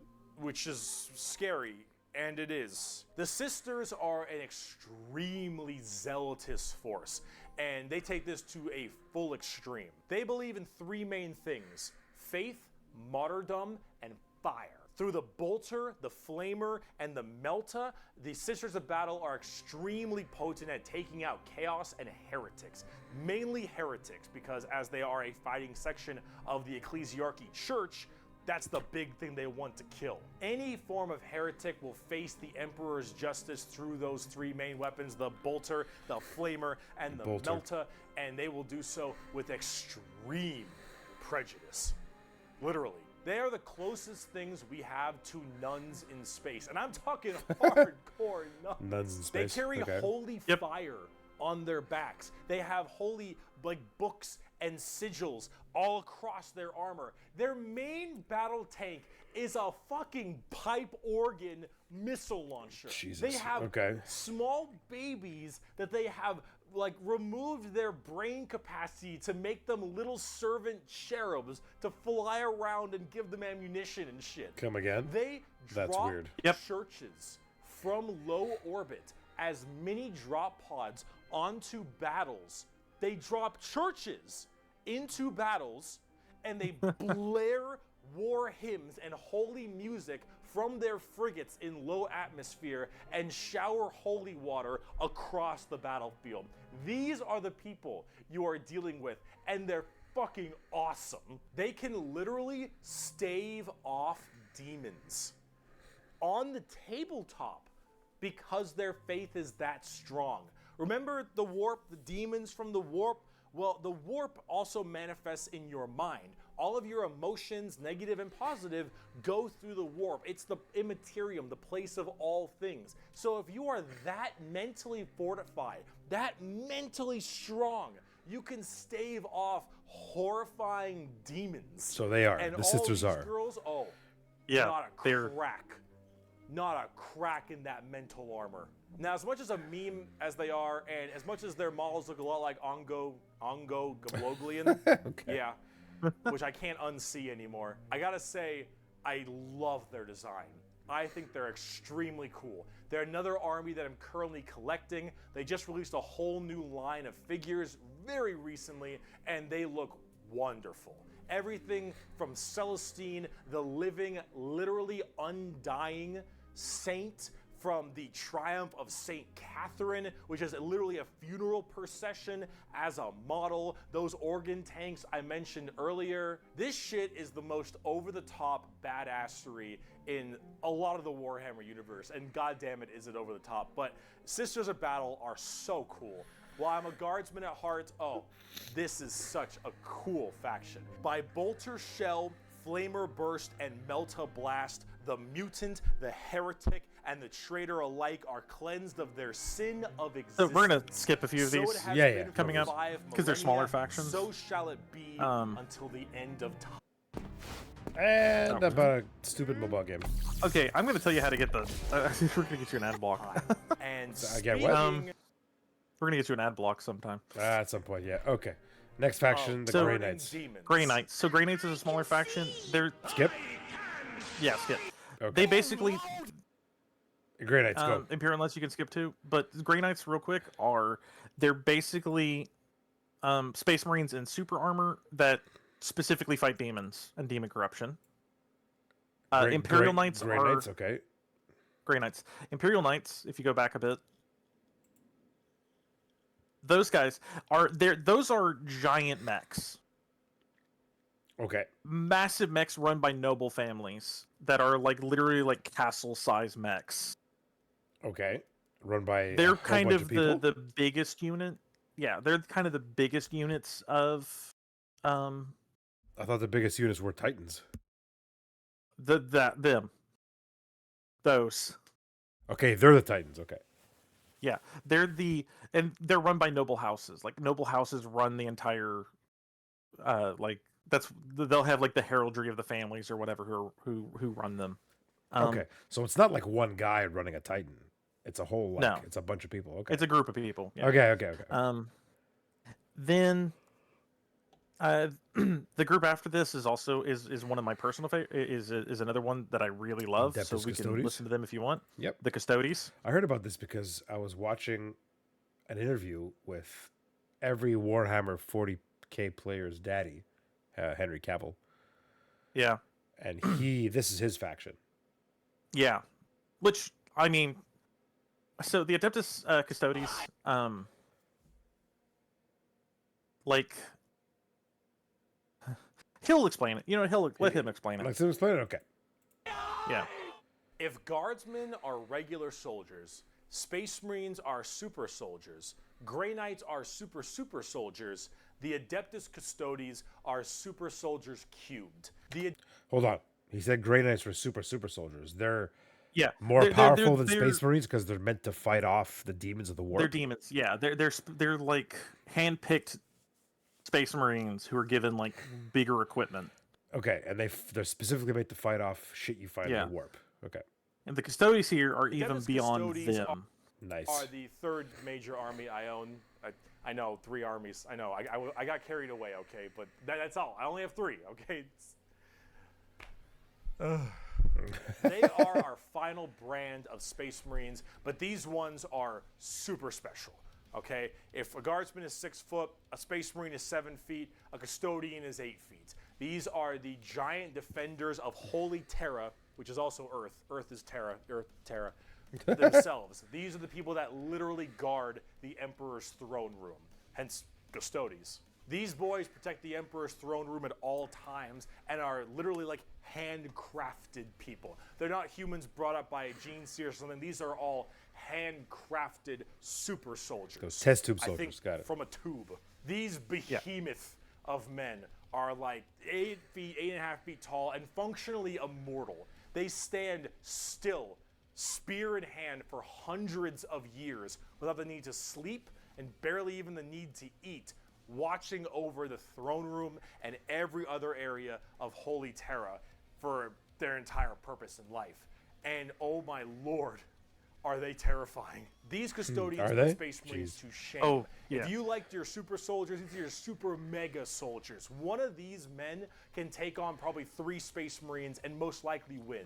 There are many different groups of custodians Really? as well, like the Solar Shit. Watch. Yeah. Or there's also one of my personal favorite, the These are the Aquila top- Shield. The Aquila and Shield Yeah, go dogs. out to seemingly Of unimportant the Imperium. individuals and protect them because they believe that they are going to be doing something very important in their lives. For instance, let's say a regular guardsman gets the protection of this giant 8.5-foot tall golden god because that guardsman will end up becoming a general one day or something of that nature. The custodians work in mysterious ways and are almost always outnumbered but never outmatched. These people are pretty horrifying, both on the tabletop as well as in the lore.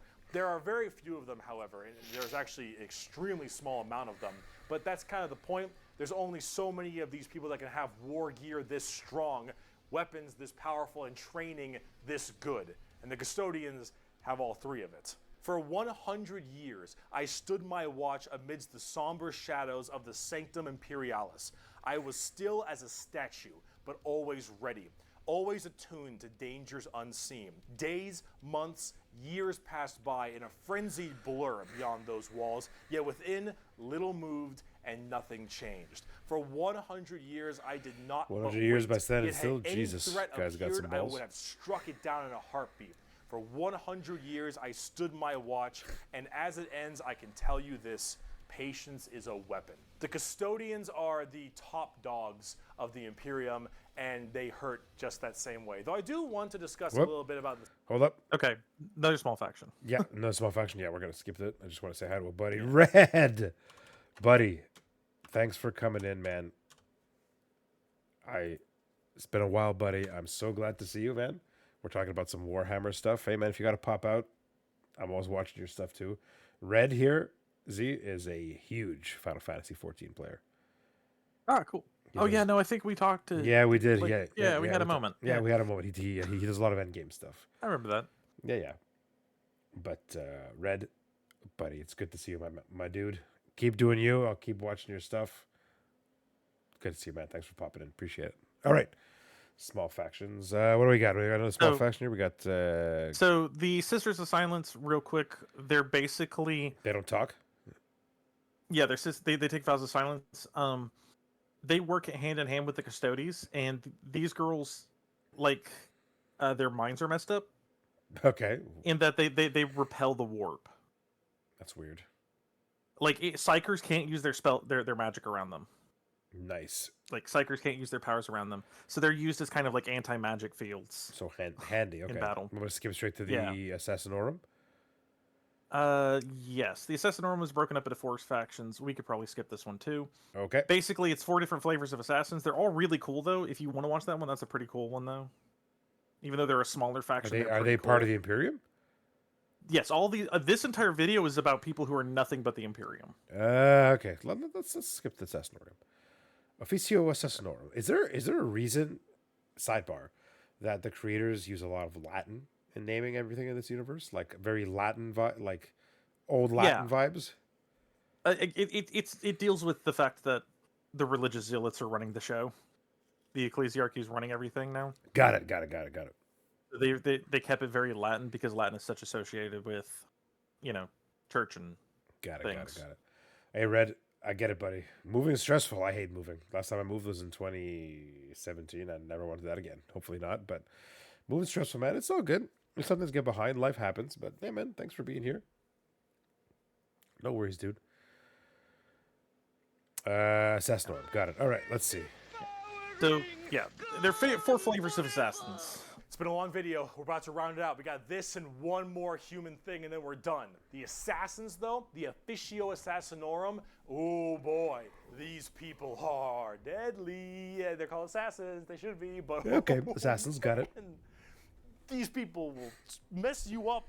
So these are from the Officio Assassinorum, a very special organization, and they are handpicked by the Grand Master of the Officio Assassinorum from the what was it called? Scola Progenium. it's basically an orphan school. Your parents got murdered by demons or something. You get sent to this, and you get trained to be whatever. Tempestus Drop Troop, an Inquisitor, maybe even. Maybe you get a blank gene and you get thrown into the Sisters of Silence, or sometimes you just disappear. When you are taken, however, you go to one of 4 temples, because the Assassinorum works in the temple style of things. These temples are the Vindicare, Caluxus, Calidus, and Eversor temples. Let's start with the Vindicare. I'm far away. I've been sitting here for 3 weeks. Okay, so Poof! The Vindicare snipers. temple is the main sniper-based temple. Gigantic sniper rifles for all these assassins.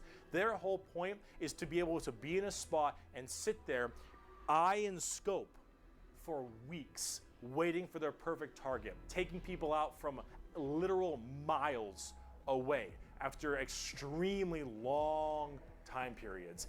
The Vindicare temple is about precise, perfect aim. There have been reports of Vindicares being able to single out particular body parts from over 2-3 miles away. Temples in the head, the jugular. Jesus, a for good shot. instance, and Fuck. been sitting there after weeks. And when they're ready, take that shot. Time is done. Packs them up. The Calidus temple, however, is a lot more about shape-shifting and deviant art. It's mostly a female-based one, or at least it seems to be. That art is and pretty this deviant allows to me. A lot of body augmentation for certain individuals to be yeah? able to kind of transmorph themselves. Is there a lot of chest and, augmentation there, infiltrate areas that are problems. They These can change assassins shape. will Nice. end So- up taking missions that take them years, 2-3 so years. what I'm saying is she to wants to infiltrate have a those big- heretical group and slowly work their way Nice. up. Just I agree. To get enough time Promotion. to put a bullet into the main target's head and then escape unharmed, or become the main target and sabotage it from within. These are all completely about deception, mind tricks, polymorphing, and everything in between. And lots of drawings. The Eversor Temple. Just kind of disturbing one. The Eversor Temple is about when you don't want anything to come back alive, friend or foe. You want it all dead. And Eversor is psychogenically conditioned with just psychotherapy and psychological torture to only feel violence, hatred, and anger. It does the Clockwork Orange style of thing of just making you forced to watch never-ending pain and misery and psycho conditioning, I guess is the term. And Okay. then they pump you full of tons of psychedelic drugs and they cryo-freeze you. And then they Jesus. drop you in an area where they just want to make sure everything is dead. And then you defrost, full of just all this insane, mind-boggling psychotherapy and psychedelic drugs, and you just go to town.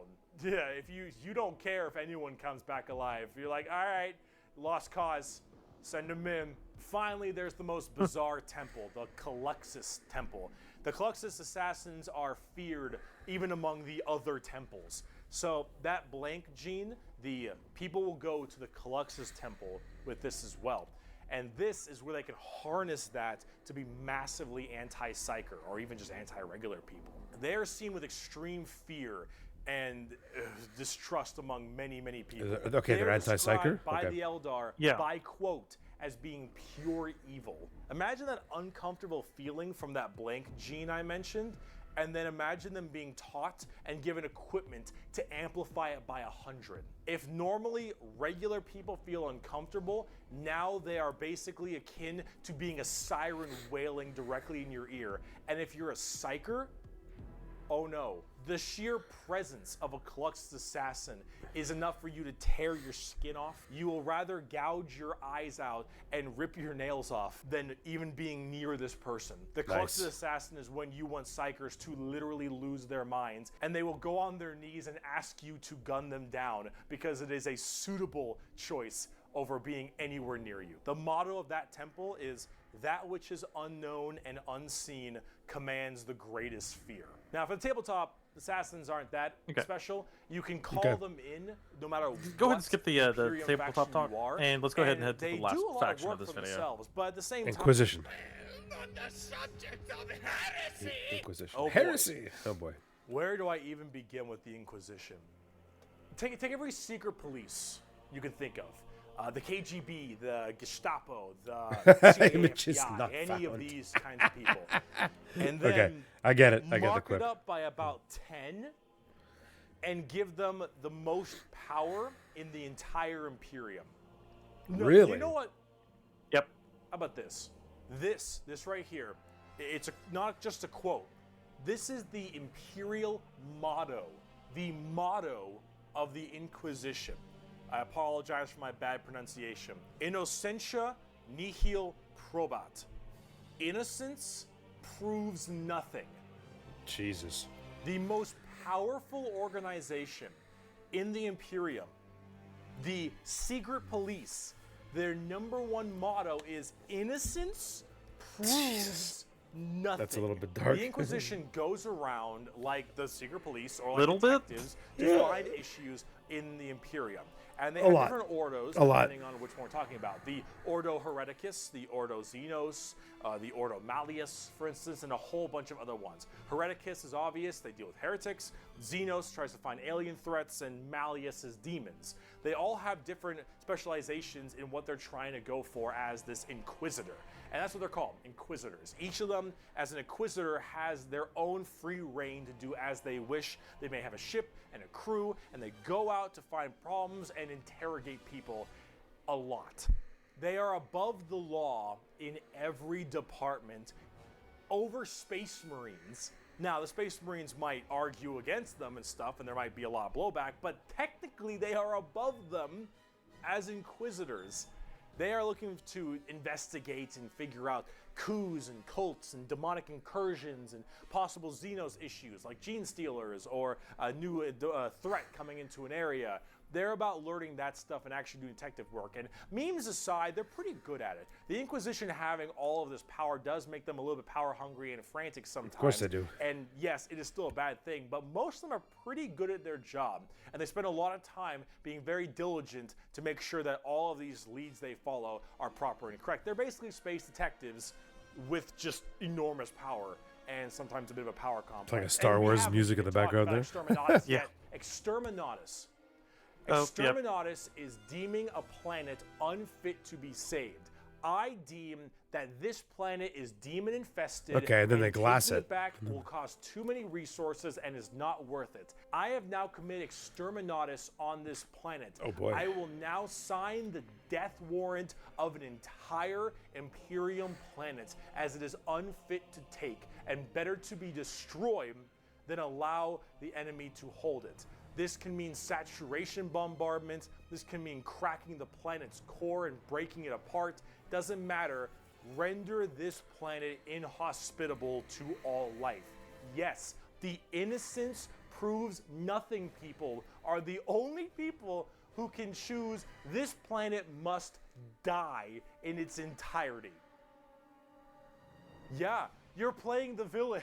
Now, it is memed a lot, but most Inquisitors are very rare to do Exterminatus. Exterminatus is a very crazy thing. There's only so many worlds that you don't want to destroy all of them.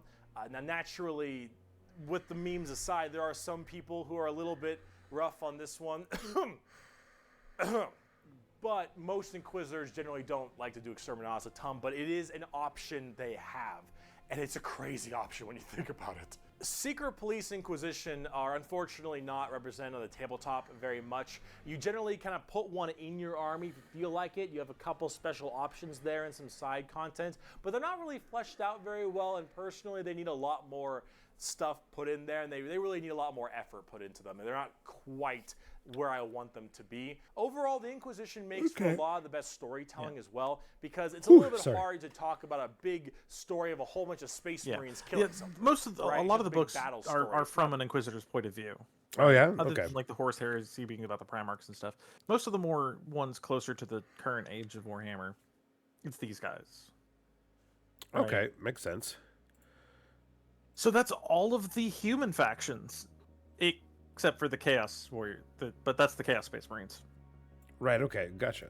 Okay. Speaking of which, you want to do the becoming a space marine scene? You said after the first one, no? This would be a good time for that. Yeah. For that. All right.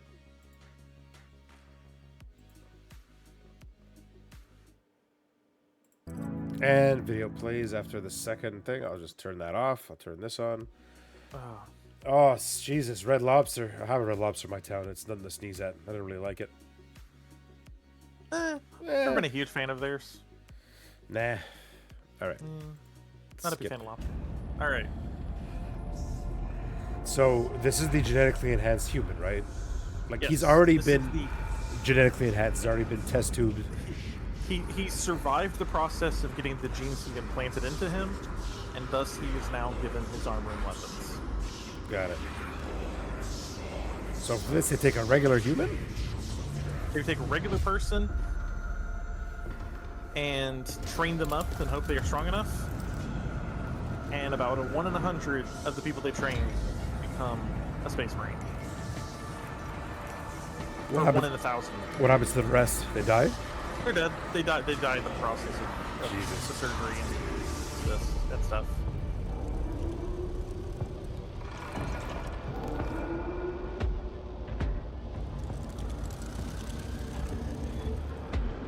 I accept these burdens as the Imperium bleeds. I accept these burdens, knowing no fear. I accept these burdens as an angel of the Emperor.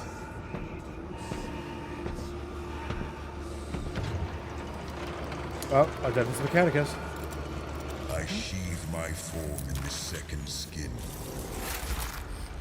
All those little flying This robots have a veil human of brain in them. They machine used to be muscle human. and false nerves. Nice. They're servitors. Yeah.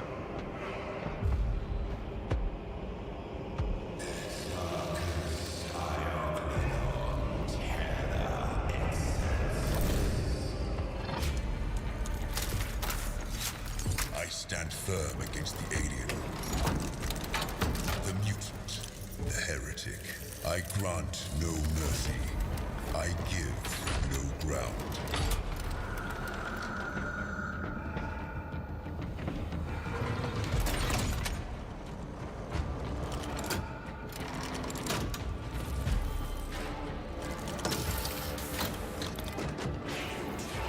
So this armor, once a space marine's in the armor, he never gets out. Oh no, they can take them out. It's just they don't. They rarely ever need to. Got it. But Their can he? enhancements basically mean like they don't need to eat as much. They don't need to drink as much. They don't need as much sleep. They practically never age. They're tougher than normal.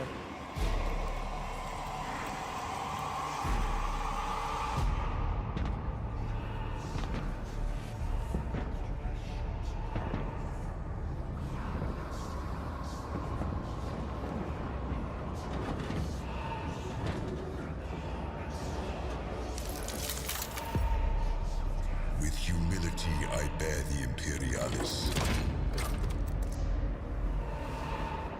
The symbol of loyalty unbroken.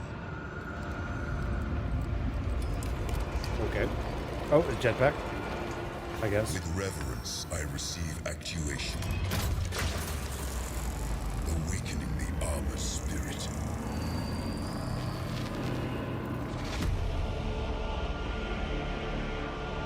With And they pride, bow to him. I He's an wear Emperor's the angel. symbol of my chapter. And join my brothers in war.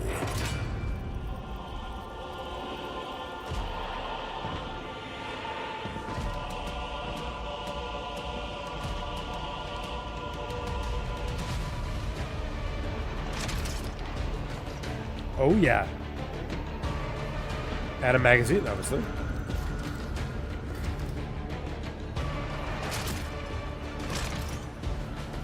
I am iron. I am wrath. I am doom.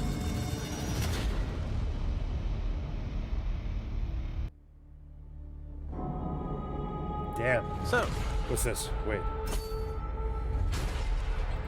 What's that second part of the video? I have no idea. Huh. Let's go. See what it is. Oh, it's Gilliman. Victory. That is what the preachers cry from the spires of their temples. What commanders tell the soldiers in their service? The Indomitus Crusade meets with triumph after triumph.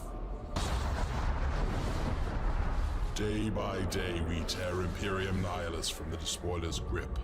And though we are beset on all sides, with each battle we drive back the mutant, the heretic, the alien.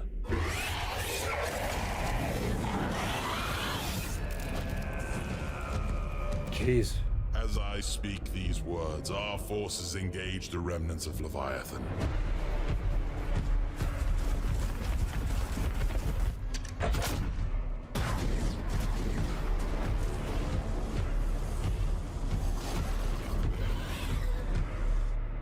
Reclaiming lost worlds, atoning for old shames. A crusade to cleanse the stars.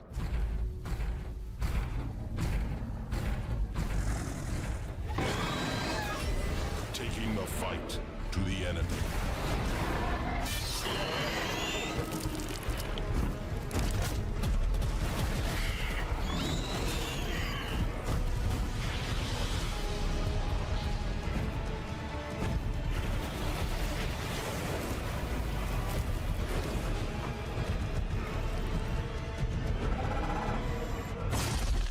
Oh. We routed the Tyranids at Baal.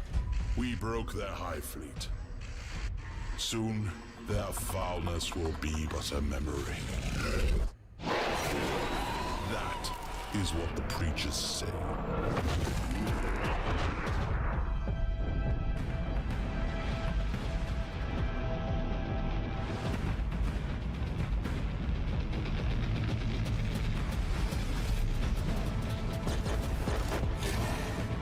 Is that a dreadnought? Mm-hmm. Yeah. Fuck. Relief will not save us.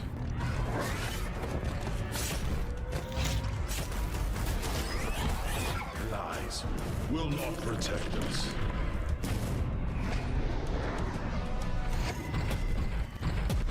But it is our hope that will damn us.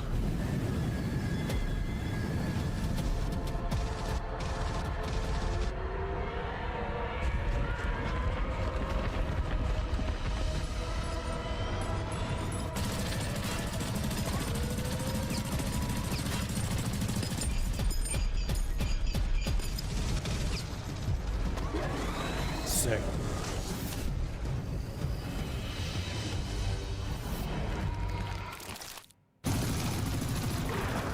In the spires and the slums.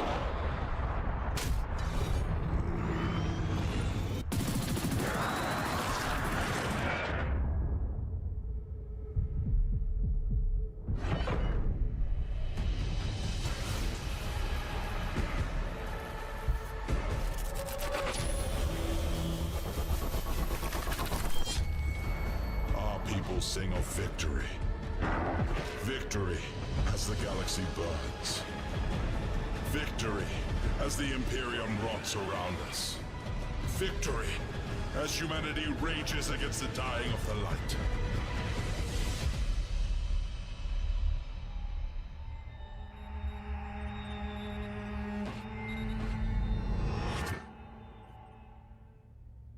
Victory. Turn your dark relic. Okay, now pause. I offer Yeah, stop up it. this world and all those upon it. Hazard? I ask for the reward that was promised. Hazard. Yeah. You want to talk to your gods? Go ahead and stop it. I will Yep. send That's you the that's Space Marines, the video game. That's like the Gotcha. That was zoning. I was zoning Yeah. out a little bit there. All right. Whew. Okay. Next one. Are you sure? You good to go? Yep. Good. What's this one's Okay. pretty? This one's pretty long too. We'll skip a bunch there as well, but just the if we can like shave it down a little bit, but Probably not this one because this is all the other factions. okay. Now, if you want to do this, like if you want to cut this up, this would be a good spot to be like, hey, we'll do the rest of this next time, kind of thing. Because I know you're kind of zoning out on me. Yeah, I was zoning out just that little time where I started zoning, but I need to get my second. You know what? I'll give a quick break. I'll go get some water and Sounds good. something to. Let's do a break. Yep, a little bit of a break, and then we'll be right back. All right. Few minutes.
Okay, let's come on right back. I am here. Okay, shut the refresh, go to the bathroom, get some water, got a little snacky snack. Let's keep going. Yeah, I was like zoning in and out there and falling in and out, just kind of like head doing the eyeball droops a little bit, but I'm good now. All right. Okay. Oh, I'm red because the guy's red. Okay, next one. Number 2. Factions Explained Part 2. Chaos D, the Yes. Warp. Okay. So this time we're going to get into the more non-human going. factions. There was one human faction in here, but yeah. All right. Let's do it. Yeah. Someone grab my ass. Get the music up. Like, there we go. hard, There we go. Nick. So, as I've mentioned many times before, grab we've my discussed the warp, the immaterium, the hellish landscape, the purgatory dimension realm between the material realm of our existence. Now, in the warp, it's terrifying, horrible. There are demons everywhere. Things are crazy. All your minds and thoughts and emotions get projected there. It is both formless and empty. It is vast and tiny. It obeys the laws of time and physics while simultaneously does absolutely nothing of the sort. It is a hodgepodge and a culmination of just unknowable, Sounds like not a very fun eldritch, place to be. horrifying shit. And there are 4 gods that permeate in chaos and the warp. These are the 4 major chaos gods. And if we wish to learn about chaos, we need to learn about each and every single one of these chaos gods. Bottom First right, up, bottom we right, have baby. Khorne, and he No, is no, the the easiest. void. Khorne is Trust me. your classic Satan. He is all about anger, murder, fighting, blood, guts, death. You ever heard the term blood for the blood god, skulls for the skull throne? That's Khorne. The whole idea is that he is all about the fury and strength of battle. He doesn't care where blood comes from so long as blood is flowing. He wants to fight and murder and carnage and slaughter and death, death, death, death, death. That is Khorne. Very simple to understand.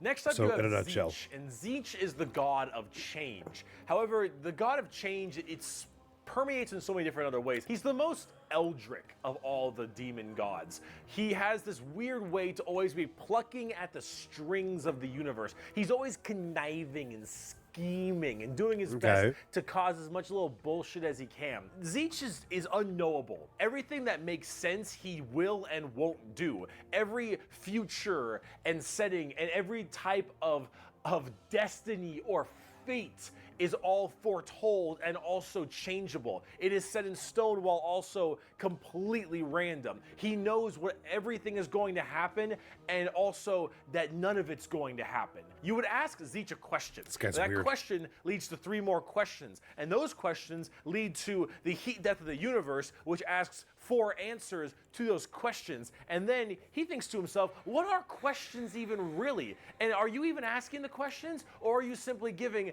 paths to answers and other horse shit? Tzeentch is Jesus, just, okay. I'm gonna fuck with stuff. He is yes and he is no. He is the understanding and he is complexity. He is unknowable.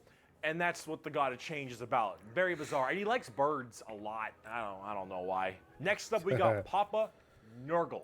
Papa Nurgle, he loves you for who you are. Probably not. He will murder you just the same. But Papa Nurgle is about rot, pestilence, death, and decay. He is the end of everything. Him and Tzeentch do not like each other very much because where Tzeentch represents change and adjustment, Nurgle represents stagnation and death. He is all about miasma and Wait, whoa. Sidebar.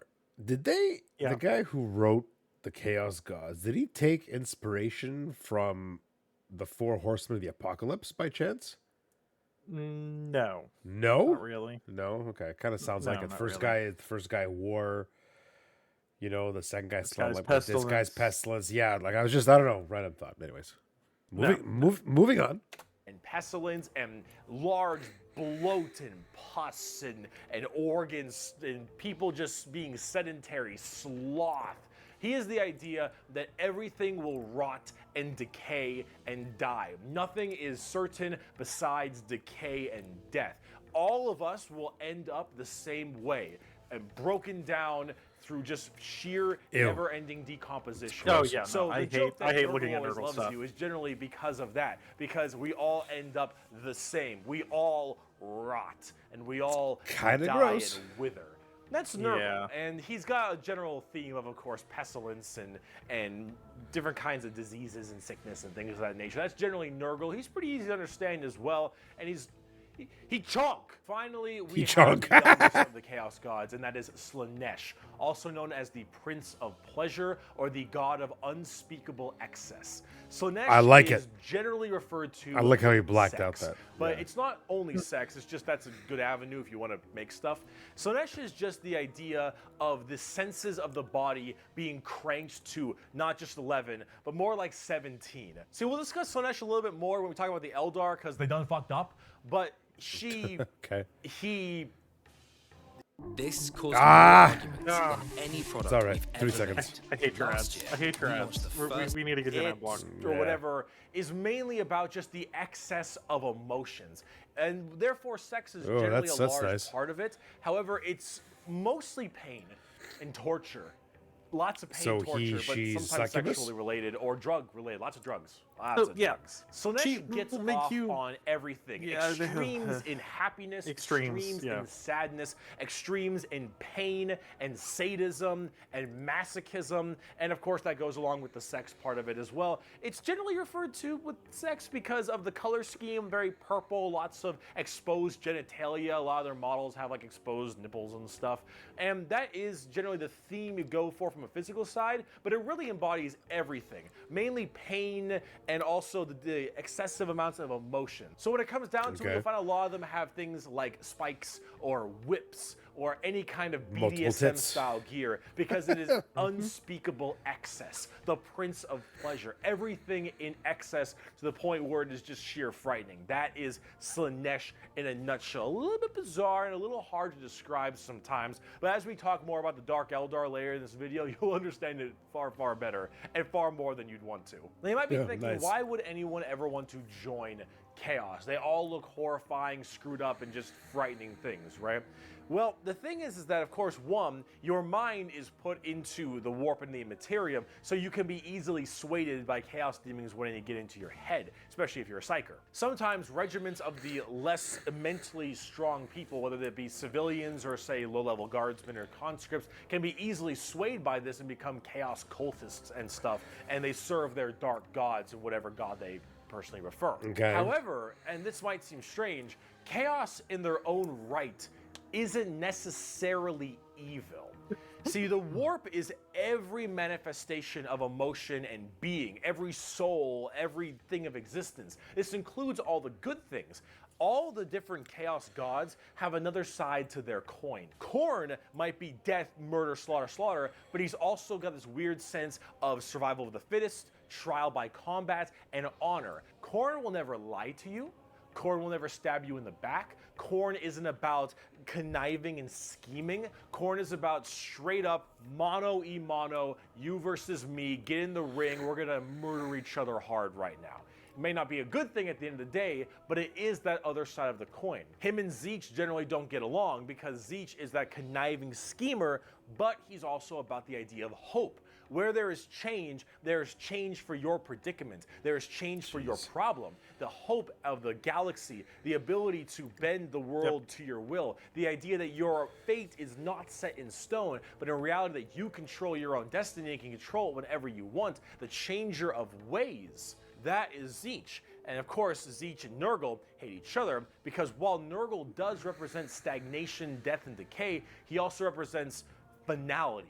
An ending. The fact that you can be mentally at peace knowing that you will end and how you will end. Fear of the unknown, fear of change is not present with Nurgle. With Nurgle, everything will rot and die, and that provides that finality, that ability that this is over. We are all the same, and we will all end the same. We know the meaning of life. The meaning of life is to live and die and rot. And with that, it brings peace of mind. Slanesh is a lot more simple. While they are the excess of emotion, they are also the representation of emotion. Slanesh embodies happiness. Slanesh embodies excitement and joy and pleasure, not only in the sense of the physical, Oh, guess I'm going to the Chaos God Slanesh. Bam! style of pleasure, but Bam. also everything else like food, Bam. drink, and air The on god your of excess. skin, So, like, sunlight, who's the- the feeling, emotion, and feeling. Who's the Greek god of excess again? Was it Herb? I don't remember. Was it the Greek god of wine? No, wait. Dionysus. Dionysus, yes. That's it. Yep. But was he the god of Um, excess? No, he was just the god of wine and parties. What am I thinking about? No, he Excess. was. He was definitely excessive. Um, Yeah. What am I thinking about? A god of excess. What am I thinking about? I'm thinking about maybe think about something, and I don't remember. Yeah. On the note of the chaos gods, Yeah. as he says, there is this other side of the coin to them, but because this universe, and this is like a purely from a meta perspective, right? As an outsider looking in, if you lived in this universe, you wouldn't know this. Okay. The chaos gods wouldn't be bad if the universe wasn't so fucked up, right? Got it. Okay. The worse things get in the main part of the universe, the worse the chaos gods get.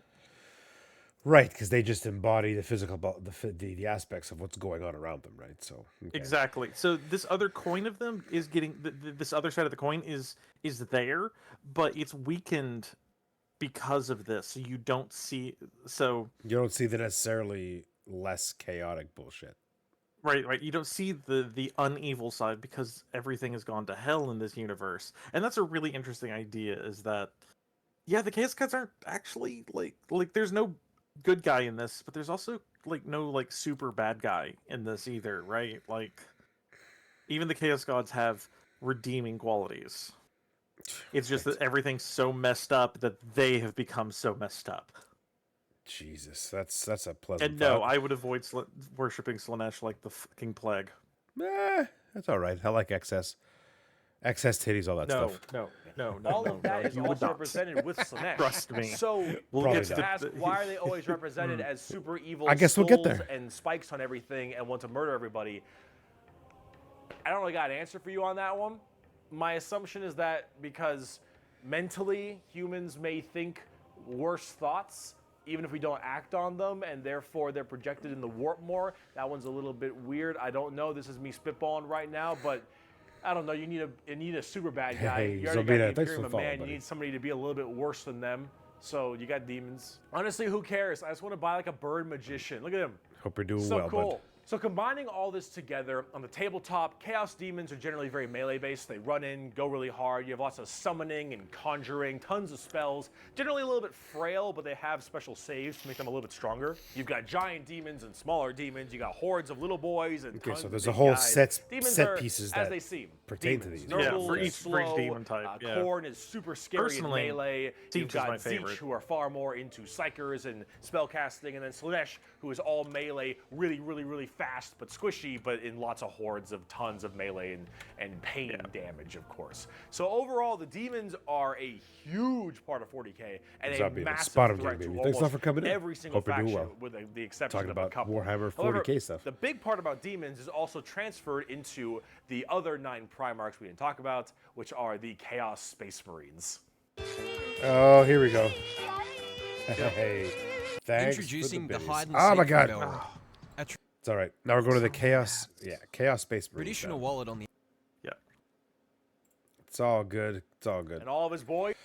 Wait, but first we'll go. Zomina, thanks for the biddies. You're fantastic. If you stick around, I hope you enjoy the stream. We're talking about Warhammer 40k. Get into a lore with my buddy Z here because I want to play that new game, Space Marine 2. And it's funny, we're going way more in depth than the game is, but you know, you'll get an idea of everything. Yeah, but I around just it. get So, the you know, idea of everything. Yeah, that works. That works. So, Peter, thanks for the biddies again. Much appreciated. Let me toss you a little. maybe they'll drop a name or something in the game, and you'll be like, "Ah, I remember little that follow from there. the videos." All right. Yeah, maybe. I'll drop a name.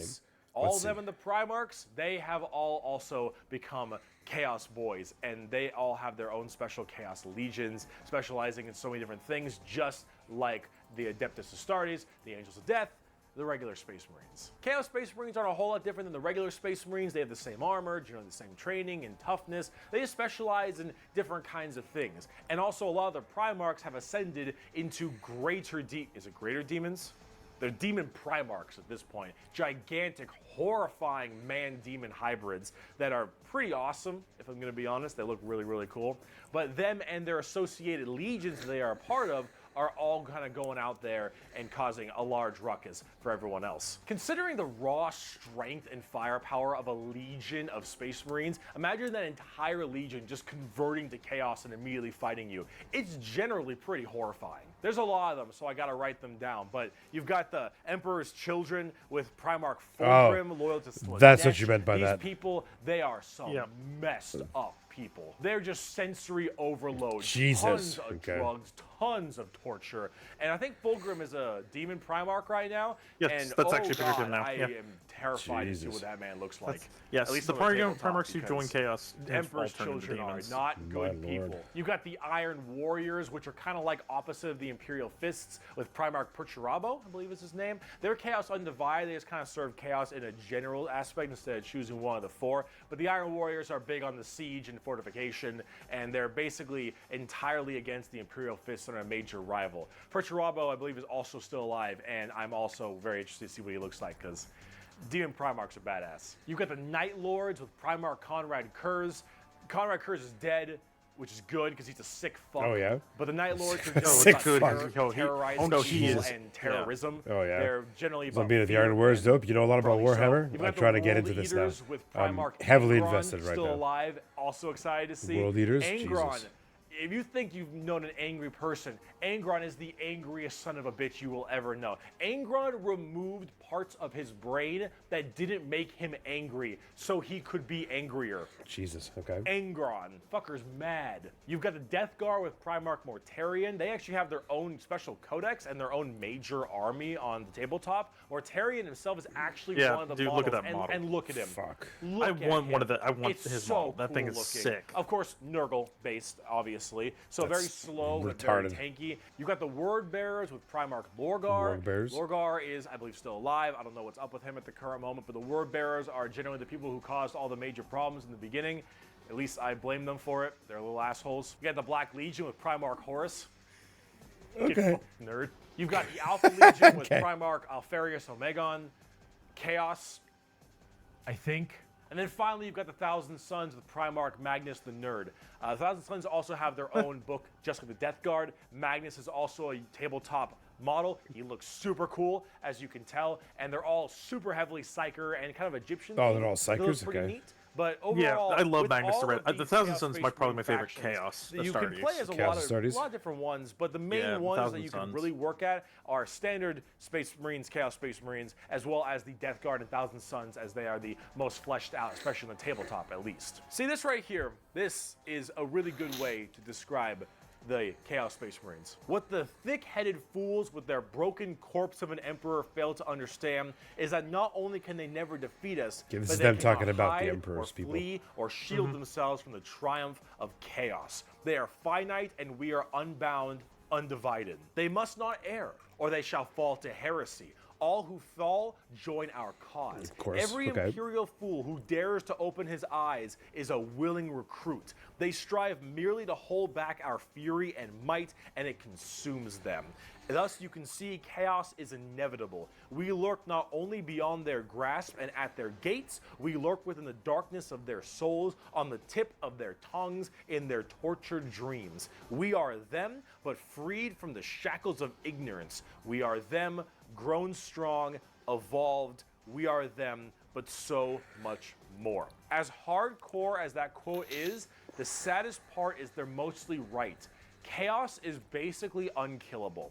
You could probably get rid of Space Marines a decent amount, the Chaos Space Marines that is, but every soul that dies goes to the warp. Every Chaos soul will end up back in the warp. And depending on how hard you killed them, they will come back at some point. Every demon you banish will return at some point. a little Chaos is unstoppable. It's kind of The like warp is the Eternal unending. War in Diablo. And while maybe there is Yeah. at some point some It's funny you way say that. to stop them somehow, Why? Pause the real quick. Oh, resources pause. Explain. Okay, go. pause. So, originally, before Blizzard really kind of got going, right? Okay. The original Warcraft game and the original StarCraft game were supposed to be Warhammer and Warhammer 40k games. But Games Workshop pulled out the license at the last minute, so they had to rework everything. Okay. So Warcraft and StarCraft were originally Warhammer properties Jesus. that they had to change. So orcs got it. Okay. So a lot of Matteo. similarities between them, and a lot of, but they, so yeah, that's when if you look at parallels between the two, that's why, right? Is Okay. they used to be, those used to be Warhammer games, and then they had to switch it up at the last minute. Jeez. Okay. Do so. The requirements to do so are so far beyond the reaches of man and the other races at the current moment that really it's just an unstoppable force that just keeps on coming and is just barely being slowed. Chaos is by far the biggest threat. They are without number, their legions are everywhere, and yeah, they're pretty scary. So, I promise, we're done with humans now. Let's talk about some Xenos. Oh, sweet. The Eldar. So let's talk about the Eldar, or also known as the Eldari, which are a super hyper-specialized and very technologically advanced race of, well, elf people. They were, as well, responsible for the creation of Slaanesh, the Norse demon god. How'd they do that? Debauchery on a world-ending scale. See, back in the day, it was just Khorne, Tzeentch, and Nurgle. And the Eldar are very, very ancient, millions of years. These Eldar, however, have a bit of a sensory problem. You know, every kind of pain or feeling that you have is a little bit amplified compared to the normal. However, with Eldar, as their race advanced so excessively, and they became so self-reliant, and everything became so easy, there was no requirement for food production anymore. There was no shortages. Everything was basically done. Everyone was so comfortable. And that comfort breeded this weird sedation. And that sedation breeded the requirement for more and more debauchery. Debauchery!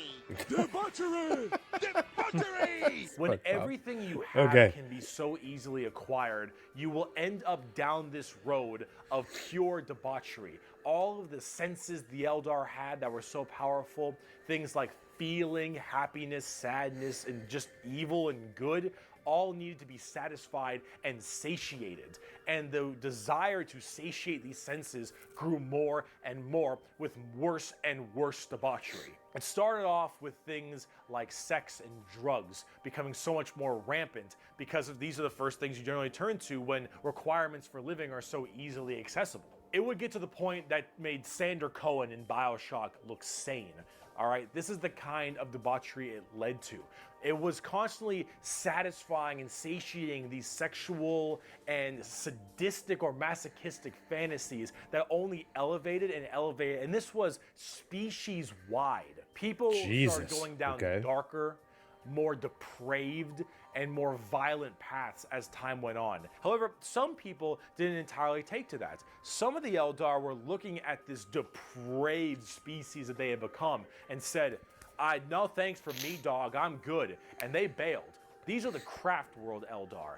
They left on these giant continent-sized starships called Craft Worlds. They believed in learning the old ways of the Eldar and pushing away from this depravity and debauchery and going back to their main roots. And so they would segment themselves on these giant craft worlds far in the outer reaches of space. They even had this thing called the Webway. Remember what we mentioned about warp travel with the Imperium? Well, the Eldar had something way safer called a Webway.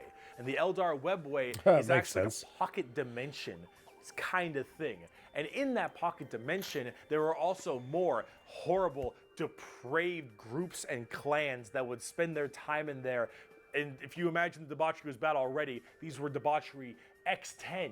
So all of this continued, and it bloated until Slaanesh just appeared forth. All that emotion, all that mental, thought processes, I suppose. All of this in Oh, that such a mental condensed fucking- space. oh, Don't that- forget, this is all Yep. being shot, all their souls as well, into the warp. All of this depravity right into the warp. So what happened? Boom! Slanesh was birthed and killed off 90% of the entire Eldar population. Wow, Untold why? trillions had their souls ripped from their bodies and their actual fleshy bodies devoured by Slanesh demons. The entirety of the Eldar race was eaten alive and their souls consumed to the Prince of Pleasure. All of them got fucked up. It was so bad Instant that soul, it literally ripped soul clearing? a warp hole into the fabric of the materium called the Eye of Terror. That's literally this like quasi horrifying gateway portal from the materium and the immaterium right next to Cadia. And it is horrifying. Okay. So this Slanesh, also known as She Who Thirsts by the Eldar, Horny on main. slaughtered the entire population except for a couple. Those in the craft worlds were actually not affected by this as they were so far in the reaches of the galaxy. That crazy crack, that birth of Slanesh, only affected the ones in the center. So these craft world Eldar were able to escape, but Slanesh got their sights on them. Every time an Eldar will die, their soul doesn't just pass into the warp naturally. It goes straight to Slanesh, craft world Nice. or not. What about those people in the webway? Well, imagine that giant birth happening, but they were only able to just barely get a grasp onto you. Slanesh was just barely able to hold on. These people are the Dark Eldar, or also known as the Drukhari. The Eldar population right now is so massively small. It is minuscule compared Okay, to tiny. any of the other most of the other populations in the universe. The Eldar are consistently having issues trying to get their population up because as their souls are constantly being hungered by from Slanesh, they realize their entire species is doomed. And they understand it very well. Since the time of the fall, our race has been haunted by what we, in our reckless pursuit of hedonistic indulgence, gave birth to.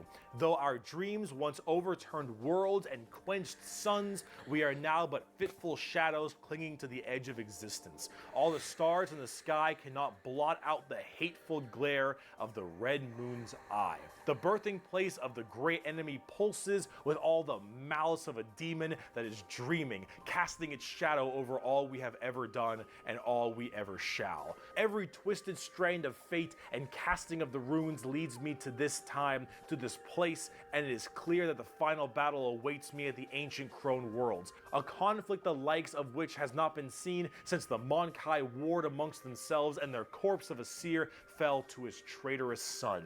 Is coming, and all my steps lead towards it, no matter that I walk other paths. Okay, I see skip. the Not happy. Okay. Yep. Whoop. So, add. Add. So, craft Taking a world good Eldar. time. Sorry. Yeah. So go ahead. So he's now going to break the Eldar up into the two different groups. Basically, the Craft World Eldar are the Eldar who kind of maintain this kind of peaceful, or they don't agree with the debauchery of their people. They live far away on the edge of the galaxy. Got Right. it. Barely seen, and they're barely seen, basically. Right. Okay. They're still very dangerous because, like I said, he talked about the continent-sized spaceships that they live on, the Craft Worlds. I can imagine that's pretty huge. Yeah, and the way that they've found a way to save themselves is basically when they die, they trap their souls in crystals until they can figure out a way to stop them going to Slanesh. Because, like you said, when the Eldar dies, they go straight to Slanesh, and she just eats them. That's it. Yeah, That's boy. it. So they can just do that. Okay, so the Harlequins, quick. Harlequins are Harlequins. what's a good way to put the Harlequins? Awful? No, we need to go halfway through because we do need the Drukhari, and they should be about halfway through the Eldar. Go to the Eldar. Because he didn't split. Yeah, there they are. Drukhari. There they are. Okay, That here we one. go. Whoa, We need hello. this one. Hello. How fucked up is fucked up. Fucked up is fucked That's up. fucked up. That's So fucked up, bro. those people I mentioned in the webway, in the super deranged cults and the depraved people of the Eldar, in the webway they didn't quite get a hold onto them. Slanesh like has them, but it has them on like by the pinky finger, and they're slowly being consumed by Slanesh. But they found out they can stave her off by doing Slanesh things. The Dark Eldar are by far the worst, most horrifying, disgusting, depraved, and brutal race in all of Warhammer 40k. Really? These are Cody entirely interested. a group of people whose full purpose to save their species from extinction, to go into planets, raid them, and take as many slaves as they possibly can to torture them for 1, 5, 10, 20, a million years, because that torture will keep them from dying. They look very BDSM style too. Oh, yeah. They definitely have a lot more spiky bits, and they have a lot more Yeah, of that she kind can of torture me. leathery That one, right black there. look to them. Right there. But let's example. Let's say you are an upstanding Imperial citizen living life on a regular planet. You get invaded by the Necrons. The Necrons will shoot you with a deatomizer, and you will be destroyed in a millisecond, and that's it. Not the worst way to go. You are invaded by Chaos Marines or something. You take a bolter shot to the head or a chain sword across your stomach, and you You're get cut dead. in half. Painful, but not the worst. The orcs arrive. They beat you to death. Hurts, but, you know, whatever. Tyranids, they eat you alive. It's pretty rough. The Dark Eldar. The Dark Eldar. This is going to get a little graphic. I apologize. You pray you die. You don't. You are instead taken as a human slave. Your life will be endless work and agony, 24/7. They will make sure you can't not die, as your pain satisfies them. They will hook you up to all manner of torture devices. They will inject pain-based like stimuli drugs directly into your nervous system. They will slowly run razor blades across your skin. They will fillet you and just pull out your teeth Sounds like fun. and your fingernails one by one. They will remove your appendages and your skin and wait for it to grow back so they can do it again. They will murder and torture and use the R word, it rhymes with grape, your entire family in front of you, and do the exact same thing to them. You yourself will also be rhymes with grape anywhere and everywhere possible, and this will occur for 20 years until you are no longer satisfying to them. And then you will be contorted, crushed, and twisted into some form of trophy, a fleshy Nice. trophy, or a ring, or a couch, or a TV couch? stand, Sweet. or perhaps a wonderful hat, while you are, of course, still alive and breathing. And you will become a moaning, fleshy trophy for eternity. And that is what happens when you are taken by the Dark Eldar. They are the most depraved, most horrifying race in all of 40k. They look the part, and they do it so they all don't die. They are literally forced to do this, because if they don't, Slanesh's grip will get harder, and they will have their souls pulled away. So long as they keep doing this, Slanesh is like, "You're doing good, man. You're doing solid. You keep that shit up, you elf-eared bastards." That's the Dark Eldar. That's the Drukhari. They are horrible. On the tabletop, they're actually kind of like Eldar, but Okay, more next. extreme. So, they are yeah, even squishier than the Eldar, but they Harlequins. hit generally even Yeah. harder. Fast. Harlequins, Yeah, just real quick, are they're basically they're they're like the Eldar, but they're like a weird faction of the Eldar that no one knows where they come from or where they go to. okay. Go, They Jack. protect Hey, buddy. something Still called here? the Black. Oh, sorry. Go, Jack. Thanks yeah. for sticking around, bud. Let's go. Go ahead. Z, go ahead. So they protect something called the Black Library, which no one knows where that's at. And they're also clowns. They're demon clowns. They're demon dark elf clowns Yeah, I don't want to do that. who can appear out of nowhere and remember, these are like the sadistic people, so it's what they find funny. Jesus. So it's okay. probably horrible. It's probably horrible as shit. So, okay. Yeah. All right. Tyranids. One hive mind. One of us. One of us. Yes, and you'll note that these remember when I said like StarCraft used to be a Warhammer thing? Yeah, these look a lot like. They used to be the Zerg, and they had to recreate the Zerg. Yeah, So they you have have a to similar rebrand, idea to yeah, them. Similar Yeah, idea, so- there you similar go. models, sort of. The bugs. The bugs. The Tyranids. Now, you want to talk something a lot more fun, a little more simple than all this crazy Eldar shenanigans? Let's talk the Tyranids. They're bugs. Do they look like Zerg? Hell yeah, they look like Zerg. The You want to know Zerg. why they look like Zerg? Because they were actually supposed to be what Zerg were. Yeah, so you apparently just- there you go. StarCraft was supposed to be a 40K Yeah, yeah. game in the beginning, hence why they look so much like Eldar, Zerg, and the Imperium of Man. Like, kind of Space Marine-y. Those Marines, huh? They look a little bit Space Marine-y to me. Maybe.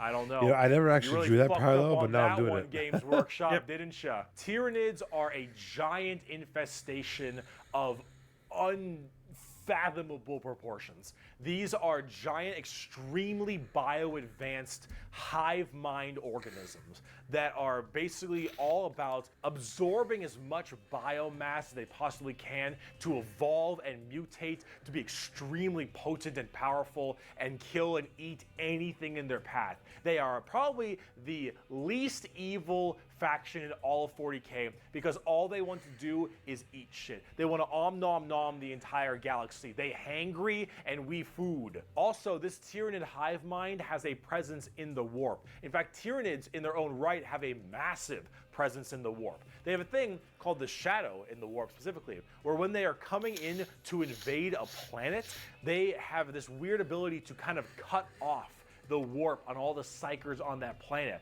And how do you get help across the stars? Well, you need the warp because you need that for interstellar travel. So with people unable to call for help from the Tyranids, these are just easy pickings. And an entire giant Tyranid hive fleet comes out of orbit and just will massacre, absorbing all that biomass and turning them and all of their other Tyranids into even more advanced monsters. They come in so many varieties too, all based on what is important. Tiny little ripper swarms for scouting and having little dudes eat people up, to the Hormigons, Termagants, and Gene Stealers, all the way to the Hive Guard and the Exocrines and the Swarm Lord, to Hive Tyrants and their giant battle fleets, and even something as crazy as the Hierophant Bio-Titan. The Tyranids come in all forms and sizes depending on what they require. They are extremely good at anti-biological weaponry. Can't they There is change no their way you can biomass plague based them on or the- based blight on the them. situation? They have extremely strong armor. Jesus. They make new ones carapaces based and on what's such. needed. Tyranids are nigh just need perfect biomass organisms to do it. and are pretty fucked up. spooky when it comes down to how they handle Yeah, they're all just of hungry. their genetic material. Keep feeding hangry. them, they'll keep evolving. They keep on creating new horrifying organisms to spread across the galaxy. And you know what the most terrifying part of the Tyranids is? We might be surrounded.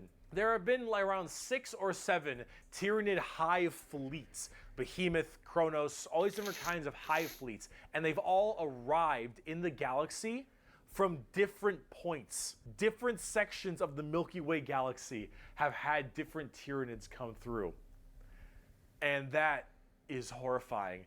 Because as far as we know, we could just be surrounded on all sides by Tyranids. The only reason you may not hear a whole lot about Tyranids is because it's a little bit hard to have a bunch of story off of one hive mind genocidal monsters. All these giant bugs swarming in, killing and eating everybody and evolving. Oh, I mean, as cool as there are some cool characters, the Swarm Lord, Old One Eye, you can't really have a whole bunch of major character-based stories around them. As awesome as they are, they're simple. They want to eat you. They want to eat you and absorb your biomass. They are simple bugs. If you want something a little more complex, talk Gene Stealer cults. I can have all the pot I want. We can still- get we can around skip the faster Gene than Stealers. walking, Okay. And wherever I need a Basically- seat, I can just sit on my balls. Gene Pause it now. Stealer cults Gene are a Stealers. special brand. Green monsters, Oh, the green orcs. tide, No, the no, no. greens. Pause it. Okay. Pause it. Yeah. Got it. So quick, Gene real Stealers. quick, the Gene Stealers, what they are is they're Tyranids who, before the Tyranid Hive Fleet come in, they create human-looking people and seed them into the They're into the They populace. like the infiltrate type of thing. Yeah. So they Okay. try to infiltrate, and try to figure out where's the best food, what would give them the best mass and Best evolve biomass, them yeah. the best, and so that's the gene stealer. So they kind of like undermine everyone before, hey, Tyranids are here. They kind of reveal, haha. And now we are on to the orcs, who are the orcs are just wonderful, man. Just click that button. Yeah. Enjoy the orcs. You like the orcs? Okay, I will The orcs are great. see about the orcs. That means I'm super fast! Orcs, orcs, orcs, orcs, orcs, orcs, orcs, orcs, orcs, orcs, orcs, orcs. Okay, he's excited. Love orcs. So, Him too, he yes, likes it. the green monsters, the green tide, the green skins. These orcs, they are in fact a race in 40k. The orcs are as exactly what you expect them. They have archaic weapons, they're big boys, they have axes, and they have got big old teeth, and they want to kill everything, and there are so many of them. The only reason they haven't taken over the entire galaxy is they can't stop murdering each other. Orcs are so cool. Orcs don't have philosophy. Orcs don't have existential crisis. What matters is who's the biggest orc. You listen to that guy because he the biggest orc. He big orc. Big orc knows best. You win through the power of imagination. Of all the races I have battled throughout the galaxy, the orc is the hardest to comprehend. They wage war with machines that should not work, care little for strategic gains, and are just as likely to slaughter each other as the enemy. How does one battle an enemy that defies all logic? As an orc, you're enjoying life. You're enjoying the life you're given. Your whole life and job and purpose is to get up and beat each other to death because you can. The biggest orc is the man who understands everything. He is the boss. And orcs have this really weird, like, big, dumb, stereotype British accent, which is just hilarious to me. Those are orcs. You fight. You like to fight. Your whole purpose is to fight. You wage war because you want to wage war. You got your boss over there, and you better listen to the boss, because if you don't listen to the boss will squish you and make you an example for the other orcs. And then you can't fight because orc dead. And orc dead can't fight because orc dead. Orcs. They scrap together machines out of parts that don't make any sense, and because they believe, they have the mental imagination that that machine will run, it'll run. If that machine's out of gas, you're driving that machine with your fellow orcs, and the biggest orc is behind the wheel, and you run out of gas, some orc behind you is like, oh, Zog, we're out of gas. And the big orc is like, no, we're not. I filled the fucking gas tank up earlier. And all the other orcs are like, oh yeah, you did do that. And then you turn the fucking mech back on and it works again. Does it have gas? Go check. Probably not, but it works. The power of imagination. They paint things red because it makes them think it goes faster. They paint things purple because it's the sneakiest color. You wanna know why? You ever seen a purple orc? Didn't fucking think so. Orcs are also like ancient as hell. They're back in the Eldari time frame. But back then they were called Krorks, and they were much larger and scarier and far more intelligent. Now they're just orcs, and they're big, dumb, and they smack things. But they're pretty spooky. They're not very well armored, but they hit really hard. And it's called the Green Tide because there are so many orcs. There are about as many orcs as there are Tyranids. Maybe more. Jesus Who Lord. knows? But they keep on, murdering each other, so it's not too bad of an issue. Orcs are entirely comic relief. Their stuff is slapped together that makes no sense. Their vehicles don't work the way they're supposed to, but they work because they think it works, because they imagine that it works.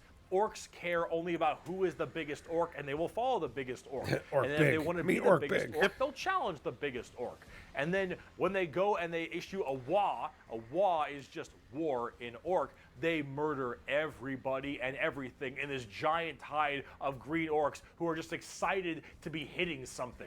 They don't care that they're hitting Eldar or the Imperium or Tau or anyone in between. They're just so they get to beat shit up. That's orcs. And on the tabletop, they are a total coin flip, and they're really fun. I have never met a tabletop. salty orc Next one, player. I have Necrons. never met someone. Necrons. The Necrons are spooky, scary skeletons and very grimdark again. They have a much more fleshed out lore than before. Back in the day, they were just undead Egyptian space terminators, and they still look that way, but now they actually have a story. So way back in the day, you had the Necron tier. Kind of see a theme here: Eldari, Eldar, Krork, Orc, Necron, Necron tier. So the Necron tier were this race of generally kind of shitty people. Not because they were personally shitty, but because their lives were awful. They were ill-fated to a horrible existence of like radiation and a terrible planet they lived on, and everything just really sucked. Being a Necrontyr was just really depressing. They really were looking for immortality. They were extremely reliant on the hope that they would eventually find the key to living forever and to stave off this horrible nature that they were thrust upon them, and therefore they could become the most dominant race in the galaxy. And they found this group. They're called the Old Ones. Imagine them kind of like the Forerunners in Halo or the Xel'Naga in StarCraft, right? These Old Ones were these strong, pretty much omnipotent beings, and they, of course, knew the key to immortality. So the Necrons went to them and said, please, show us your ways. And the Old Ones said, piss off. Not really, they were a lot more humble about it, but they did not want to share their secret of immortality with the Necrons. The Necrons, of course, took this very well and waged war with them, kind of under this united banner. The Necron different dynasties didn't really like each other, but under this one man, the Silent King, he thought the best way to unite his race was to do this giant war with the Old Ones out of spite for them keeping the secret of immortality to them. This was known as the War in Heaven, and this is actually like a multi-stage war, because during this war in heaven, they discovered the Star Gods, a whole new race of people known as the Catan, or the Catan. These Star Gods were also very much like Old Ones, almost omnipotent beings, and they too had the key to immortality. And so the Necrons went to them and said, hey, can you help us fight off the Old Ones? Can you help us kill these Old Ones, you, the Catan? And the Catan said yes. And in fact, we can help provide you with the immortality you so desperately seek. So the Silent King of the Necrons decided to make a pact with the Catan to allow them to accept this generous gift of immortality upon them. That's how it But starts. this, of course, had been a horrendous trap, and the Necrons were dragged in chains to this biotransference where their flesh was stripped from them, replaced with nothing but a metal hollow shell, as their souls were ripped from their body and fed to the Catan. And the Catan fattened up. They got chonk on the souls of the Necrons. As this was their plan all along, they consumed the flesh and souls of the Necrontyr and turned them all into unwilling robotic slaves just to serve their will. And then, with their new-founded Necron army, they pointed their guns at the Old Ones, and the Catan continued their domination of the stars and their genocide, complete and full genocide of these Old Ones. The Old Ones did their best to stave it off. They even created other races, the Eldari and the Orcs, to try to fight off the horrifying Necron army and the Catan above them. But there was absolutely no possible chance for them. And the Old Ones were absolutely extinguished across the galaxy. Their entire race completely removed. Full-on 100% genocide. However, during all this, the Catan, Jeez, he's ugly so too, fuck's just sakes. infatuated with their victory, started fighting each other for fun, for sport, and for small differences, doesn't matter. The Catan, with these overpowered people, they're going to eventually hit each other at some point. And as they began just menially fighting each other, the Eldari and the Orcs actually started pushing on the Catan's borders a little bit, giving them a little bit of a run for their money.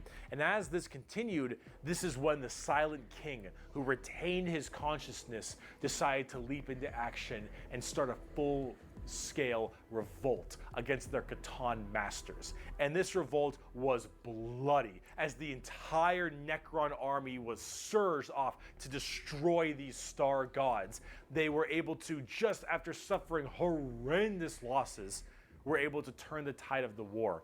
And they took these Catan and they blasted them, because as these star gods are unkillable, they were able to break them into thousands of shards and entrap them in giant stasis vaults to now actually be slaves to the Necrons. And with the Necrons having the entirety of their old gods enslaved to them, they realized that soon their race was about to be attacked by the overcoming new races, the Eldari and the Krorks. And so what they did is they retreated into giant stasis tombs in order to preserve their energy and their strength for when one day they would be reawakened and they would be able to rule the galaxy that was rightfully theirs. And then some dingus Adeptus Mechanicus guy diddled with a green console, and now the Necrons are back, and they see all these primitive races on their lawns, and they think, get the fuck off of it. The Necrons are back, super advanced, and they are here to reclaim the galaxy that they so rightfully believe is theirs. Okay. And on a tabletop, they're So- all like that. yeah. Tons of Okay. So yeah, the Necrons. Necrons are scary as shit. That was the first war in the galaxy, was the old 40 one, the Eldari and yeah. the Orcs in the 40K war. This Did you say Eldari this and war Orc? happened. The Eldari and the Orcs okay. were created by the old ones to originally fight the Necrons, and that was the original war that happened even before humanity ever showed up.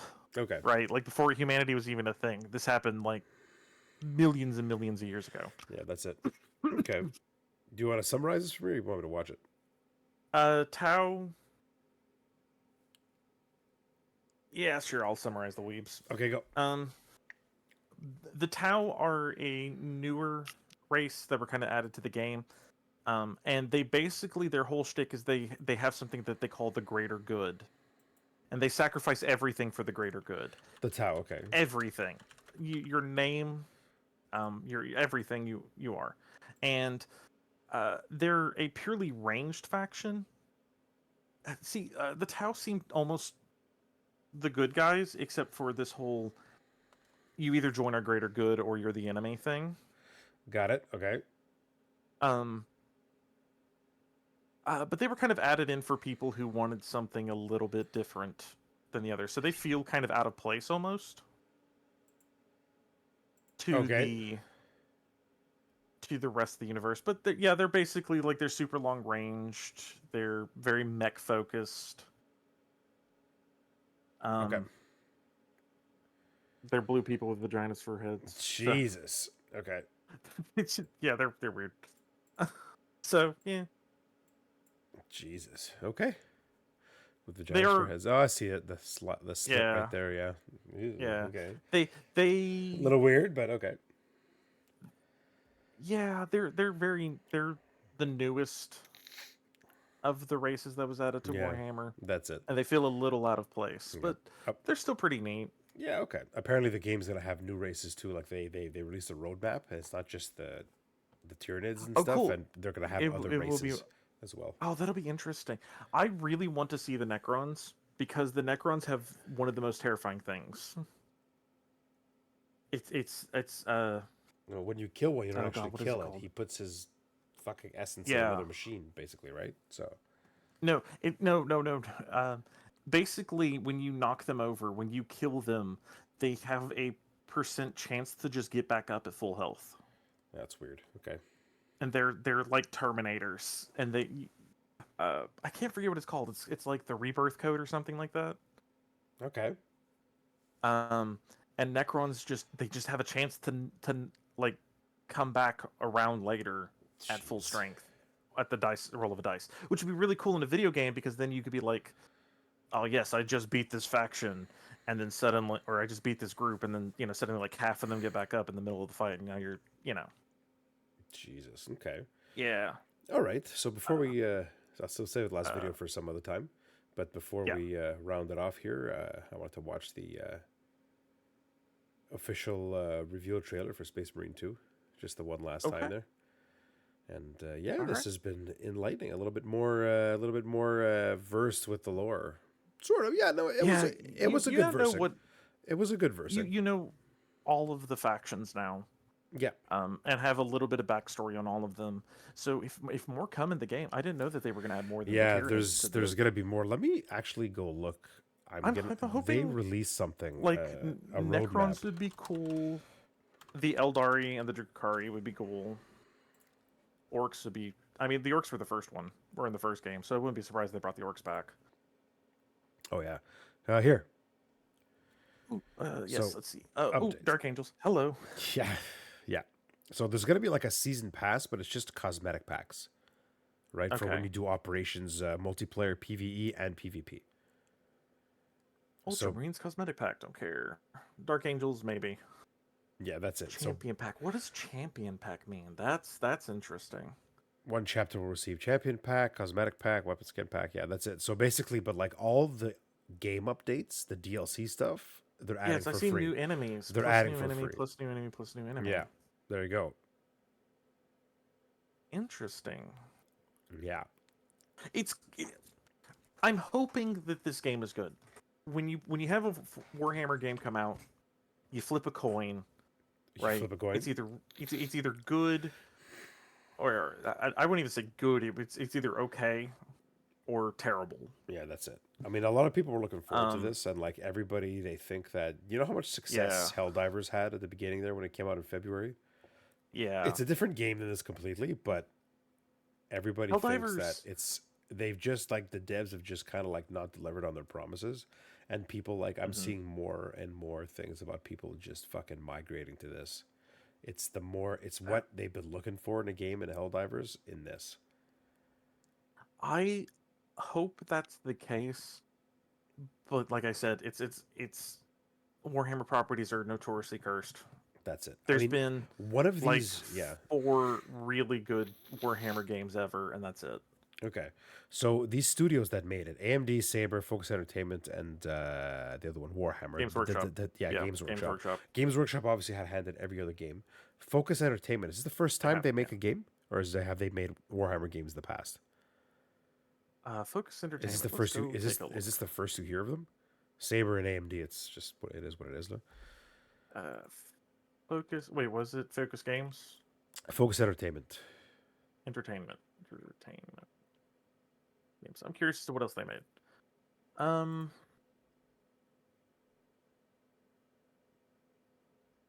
Okay, so they've made Warhammer 40k Bolt Gun, which was.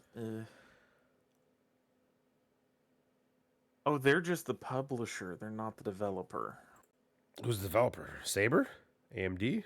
Yeah, Or- Saber's the one who's developing. Okay, and that's where we need to look. Saber. Saber. It's not Interactive AMD or Games Games. Workshop. Games Workshop just owns the No. rights to it. Okay. So they made some kind of mid games. Saber? Saber Entertainment? Yeah. Oh, they did make Evil Dead the game. They made World War Z, which interesting. Saber Interactive. Okay. Saber Interact. Yeah. Huh. I mean, World War Z would be the groundworks because that was a game that had just like absolute monstrous swarms of stuff. Like that was its claim to fame. It was a zombie game with literally Yeah, that's thousands it. and thousands and thousands of zombies on the screen at the same They time. made Halo killing at you. Combat Evolved. Yeah, they made Halo Combat Evolved. Killing Floor. They made Killing Floor too. Oh yeah, that would make sense. Okay, yeah, see. Okay, so there's potential here, but there's only one. Like I said, there's only been about like 4 games that have been really truly good Warhammer games. Right. Yeah, what you said. Yeah. Darktide, I do actually put on one of them because Darktide gets the vibe. They understand what it should look like and what it should feel like correctly. Mm-hmm. And that's the hardest thing to nail down is the how this world is supposed to be. Right. We'll see, man. September 9th. It's I'm 11 days away. I'm me personally, I'm probably not going to play it, but I'm interested to hear from you on how it is. Yeah. We're The gonna watch me idea play is- it too whenever I'm on Yeah. Discord. I might pop in. It depends. I've been busy a lot lately. Yeah, same. Like work and all that, right? And We had to schedule this. yeah, we did. It's fine because So- I might get busier the next couple of months too. Like I'll be gaming a lot, but like I don't know if my streaming will take a hit. I'm already trying to stream twice a week, but it's hard with my work schedule. But it might get harder because my wife's gonna pop out number 2 in 10 weeks. So I didn't know. I didn't even know she was. yeah, Yeah, I've talked to you in a while then. yeah. It's Um, she's 30 weeks this week, pregnant. So, and that's another girl. So that'll be fun. Congrats. Thanks. But yeah, no. But I'll like. I'm gonna game. I'm still gonna game, but streaming. Hopefully, I can still stream. Mhm. I'm pretty sure when things settle down, I'll be able to. But Oh yeah, for a bit there you won't be able to. yeah, that's That's it. fine. So it is what it is. Yeah. I've got a lot of I do have a lot of good games coming out, and I may try to drag you on into some of them. Oh yeah. Uh, Oh, I know you will. All right. Well, Path of Exile is going to be the one that I'm actually going to. yeah, Path of Exile 2. I did hear a lot of good things about that. My brother played the first one, and he raves about it. I love the first He's one. played the first one A to Z, and he raves about it. Apparently, I very much. like I was watching clips of stuff, and I know certain big streamers are not to be like, but a lot of them have like good insights on stuff, right? Like, so I was watching Asmongold, and you know, yeah, but he was basically looking at like when Path of Exiles 2 was revealed, and he was basically talking about how this is doing what Diablo 4 wishes they did. Yeah, Pretty much, right? 100%. So It's. I do think PoE 2 is probably going to be the best ARPG yeah, so we'll of all see. time. Like everything I've seen about it and heard about it has been very positive. And that's There's other games too that are coming that I'll probably try to rope you into. Yeah. We'll probably have to finish Final Fantasy some more. As soon as I get bored of Wukong. Yeah, and, but we got Space other Marine. like Final Fantasy is something that while I know you aren't as big into it as I am. It's something that can wait. Oh, Right? yeah, it'll always be there type It's, of thing. it's always one of those things. So, Yeah. all right, hit me up with this Space Marine 2. All right, have you seen this trailer? I probably think have. so, but I have forgotten it. Okay, It was 2 years ago, dude. I probably have forgotten it. it was, yeah. And I will point out anything after it that I'm like, oh, that's blah blah blah blah blah blah. Let's do it. When I first saw this, I was very impressed. It's not gameplay, it's the cinematic. I got the architecture right.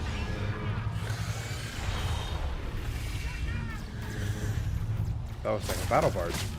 Oh, las guns. Expendable Imperial Guardsmen. Guards. Company command! First platoon! Guardsmen. We've lost the square! We can't hold it!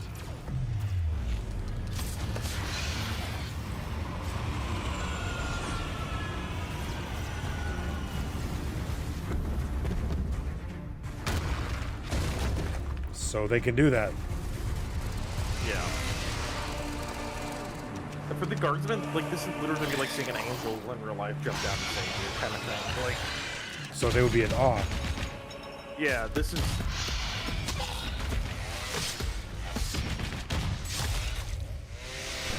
Oh, yeah. Oh, yeah.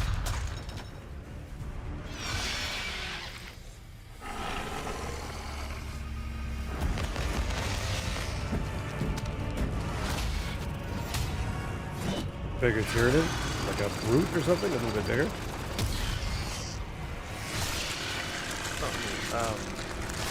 Fuck me. I know the Ripper Storms, the little guys. I can't remember what those guys are called.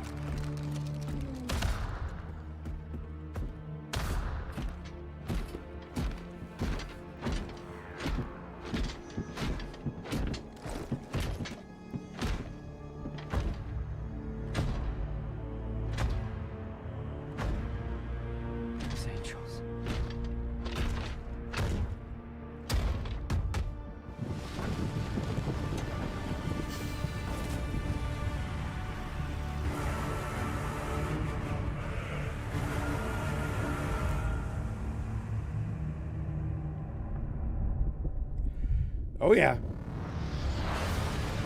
There we go. Some gameplay footage.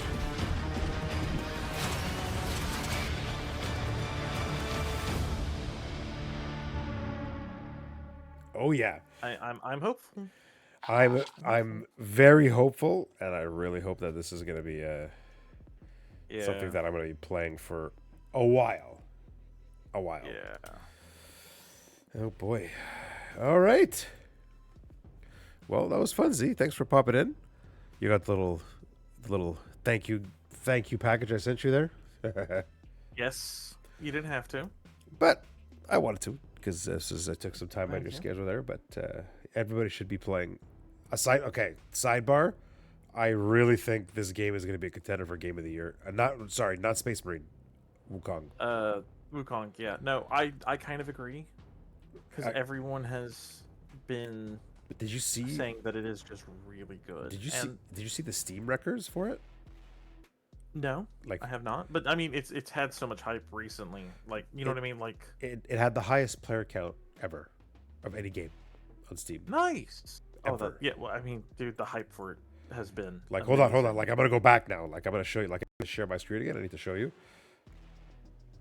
Give me a sec here. I'm opening up Steam. Yeah, it doesn't surprise me. Like I said, there's been so much hype around this game. Oh yeah, no. Like, it's I'm wondering how much it sticks to Journey to the West. apparently it's quite. I heard I saw reels from people who play because this game is popular as shit all over China, right? Yeah. So where do I see the player count here? I see the community hub. No. Yeah, Where do I maybe. see it? Might be under Community Hub. It's So there's 563,000. in game now. That's View awesome. stats. No wait. That's in game now. This is not peak time. Yep. Screen artwork, broadcast videos, news guides, reviews, view all stats. Global. I don't know. Anyway. Nah, that doesn't it. I don't remember where you check, but yeah, it doesn't surprise me at all. Like, there was so much hype for this game and so much build up, and everything they shown was amazing. I'm really hoping Oh yeah, it's. yeah. And like I said, I wonder how much it sticks to Journey to the West. I think it's quite accurate. I'm sure it's not going to be perfectly accurate because no game is, but I'm interested to see that because I do know the story of Journey to the West as well.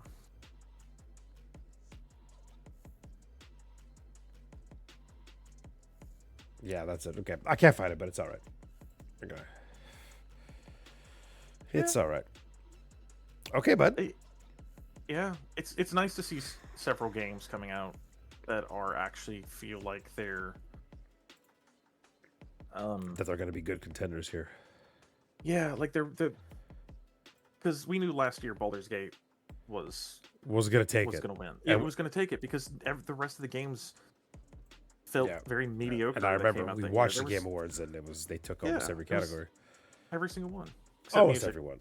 That was 14, or that was a Final Fantasy 16. Yes, yes, it's true. Which was expected. But Yeah, and I'm hoping this pushes both with Baldur's Gate being such a huge success and with Wukong here being such a huge success that it pushes people like these game companies to stop doing middle of the road garbage and actually try something unique and fun, because both of those games did pushed it well. Yeah, exactly. So Oh, I'm quite excited to see what happens. When is usually Game of the Year? The Game of the Year awards? I don't know when the Game of the Year awards are.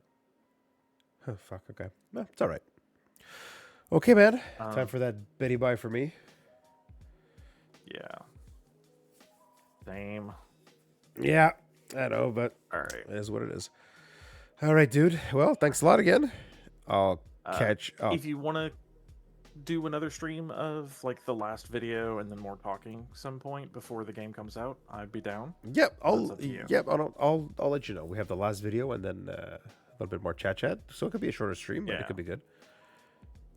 All right. Everything in a nutshell. But I'll let you know. Please do. All right, no worries. All right, buddy. Take care. See you around. See ya. Great stream, everybody. That was fan-fucking-tastic. I should be back this weekend. I'll let you know. Keep your eyes on my Twitch schedule. Great, everybody that showed up, everybody that came in. Nams, Zombina with the biddies, with the follow. Nice to meet you. The Spot'em gang that came through was fantastic. Merce, Kevin. Merce, subscribe for 2 years, buddy. You're the best. Awesome. Yo, it's Brendo that followed.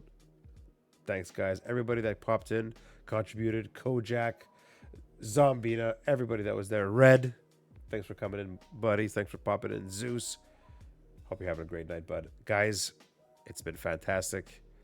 I will catch you soon. Keep it on my schedule again. Be good. If you can't be good, be safe. Major Hazard out. Take care, everybody. See you soon.